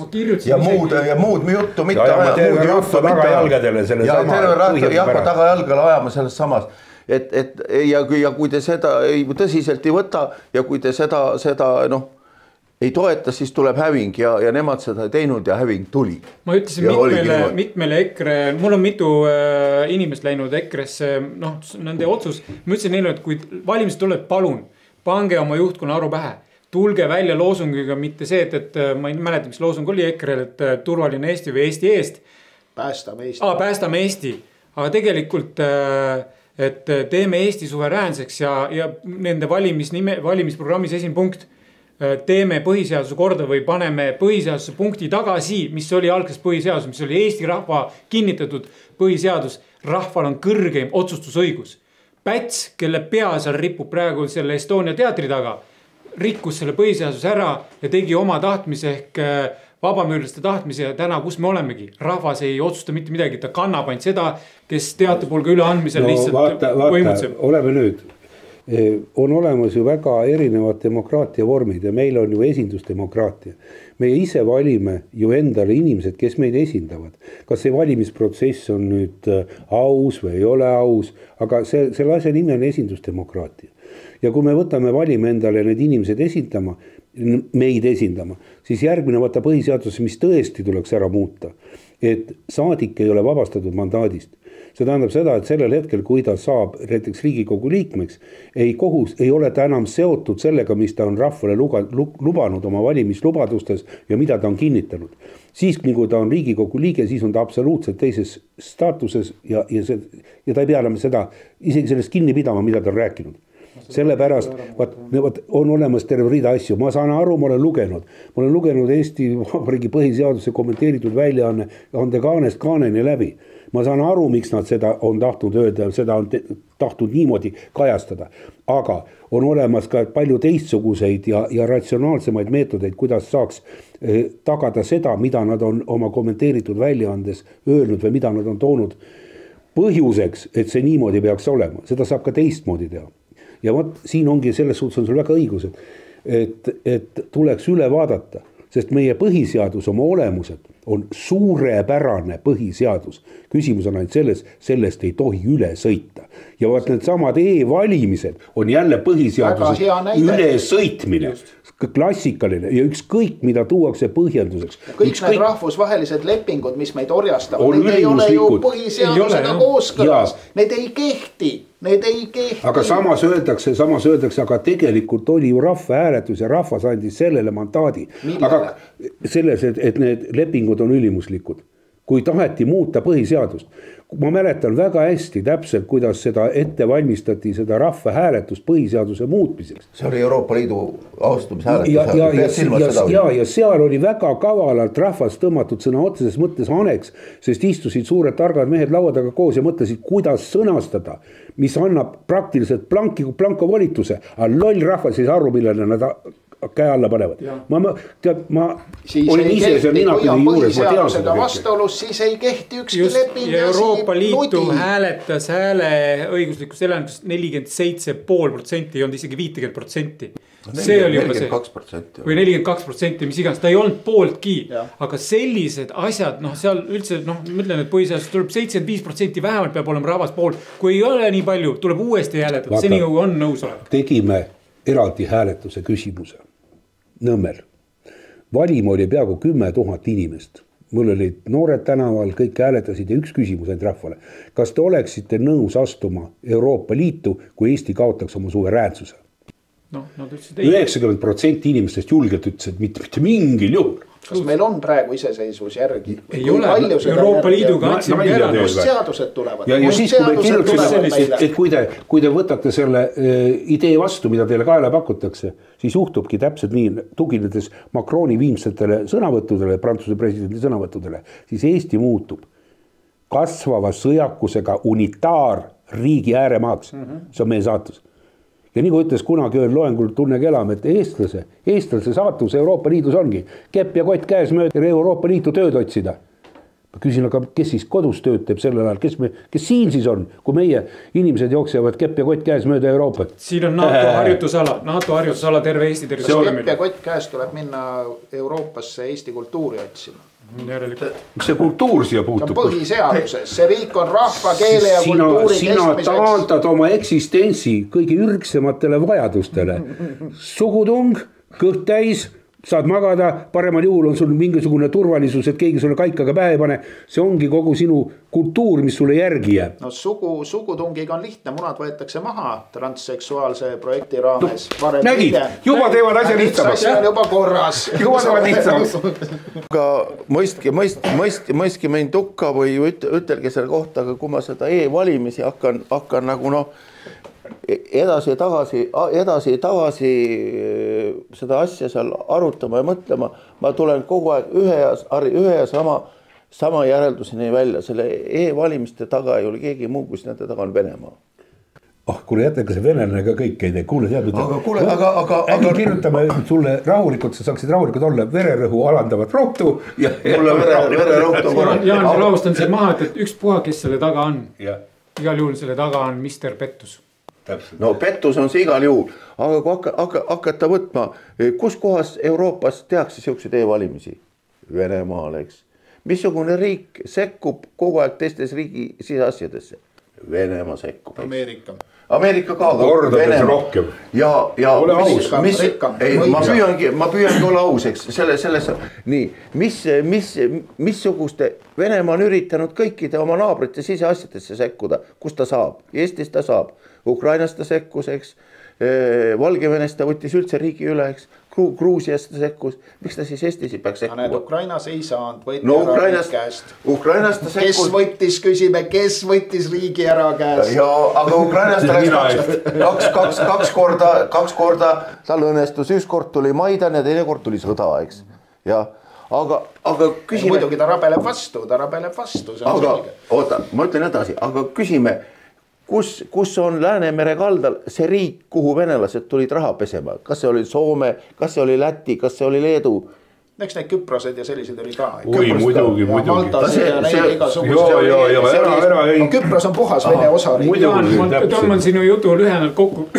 Kõik me jõuame lõpuks sinna Rothschildide dünastiasse kes teeb diile ameeriklaste, inglaste, venelastega, hiinlastega, kõigiga täpselt nii nagu vaja. Ja nii tehaksegi. Ehk siis vahet pole see venelane, hiinlane, ameeriklane. Fakt on see, et raha tuli küll Venemaalt, rahapesuga, kuhu ta läks. Ta läinud ju Venemaale tagasi. Ja, mis iganes. Ja midagi ole teha.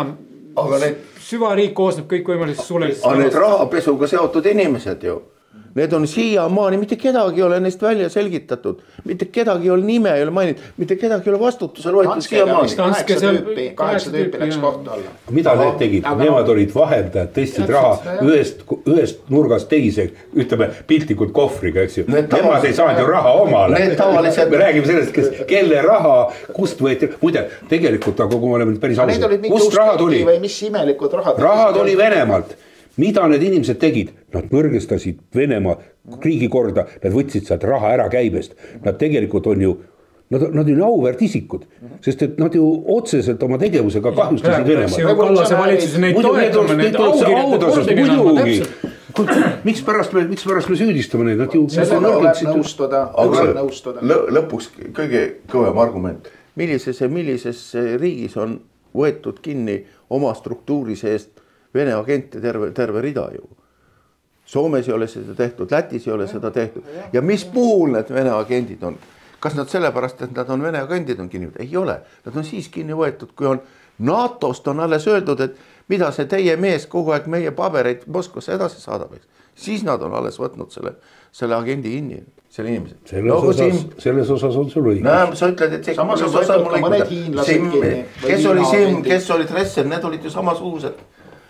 No Dresselit tuleb muidugi väga hästi. No ma ei taha öelda, ma äkki eksin nimega, eks. Et ei kindlasti venelased siin majandavad, aga sõjaväebaasid on meil Ameerika omad. Aga kus sa tead, äkki üks baas on Ameerika oma, teised tulevad venelased. Ja siis vajuvad kõigil karbid lahti ja öeldakse, et nii see ongi.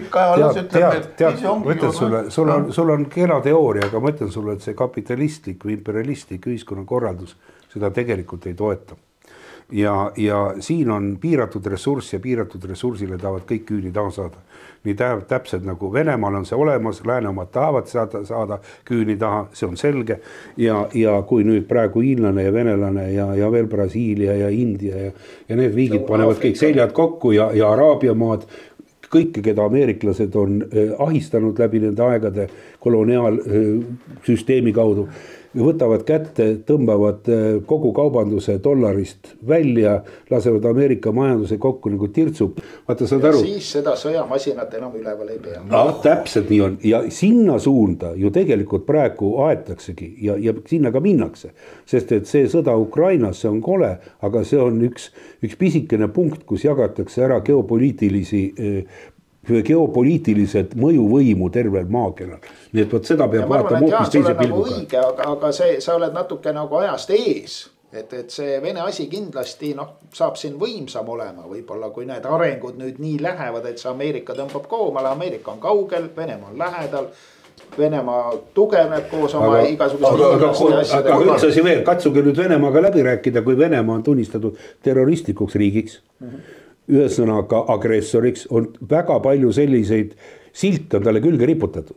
Ja selle valguses tekibki nüüd küsimus, kuidas läänemaailm sellise paaria riigiga üldse peaks hakkama läbi rääkima. Kas ei ole mitte see diplomaatiline lahendus täna juba laualt lihtsalt minema pühitud? Ja asi lähebki, eskaleerub ainult konflikt sõjaliselt suuremaks, mis päädib 3. maailma sõjaga, kus me kõik läheme siit maa pealt minema. See kõlab tõenäoliselt, see on väga ebameeldiv. See on väga ebameeldiv, aga kõik märgid näitavad tuginedes nüüd nagu loogikale ja vaadates seda dünaamikat, siis tegelikult minul on selle asja kohta täiesti, ütleme, päris suur hirm, mitte enda suhtes, aga nende inimeste suhtes või keda ma armastan, oma lapsed, värgid, miks nemad kurat peavad seda hirmu, seda kõike nägema ja taluma. Mille nimel täna on 10 000 surnud Ukraina sõdurid, vaata millised kalmistud on ehitatud põldudele, lippude väljad on väljas.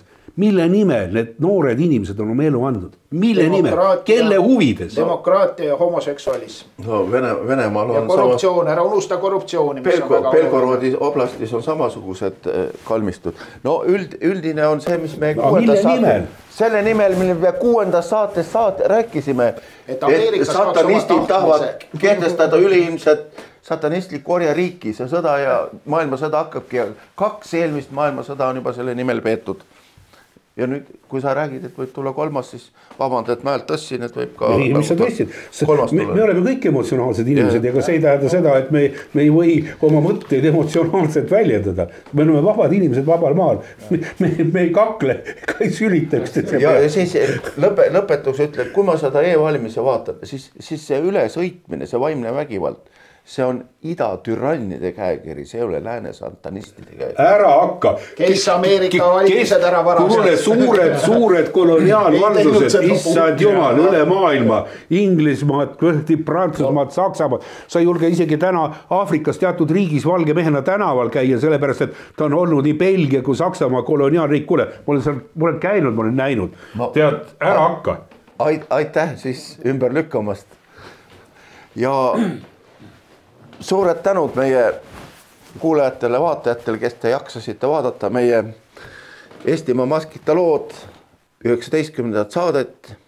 Lõpetuseks nii palju, et kui see saade teile meeldis, kui teil nägite, kuulsite siin teavet, mida te arvate, et teie tuttavatel, sõpradel, teistel eestlastel oleks vaja kindlasti teada, siis võtke neil käise varrukast kinni ja tooge nad meie saadet vaatama.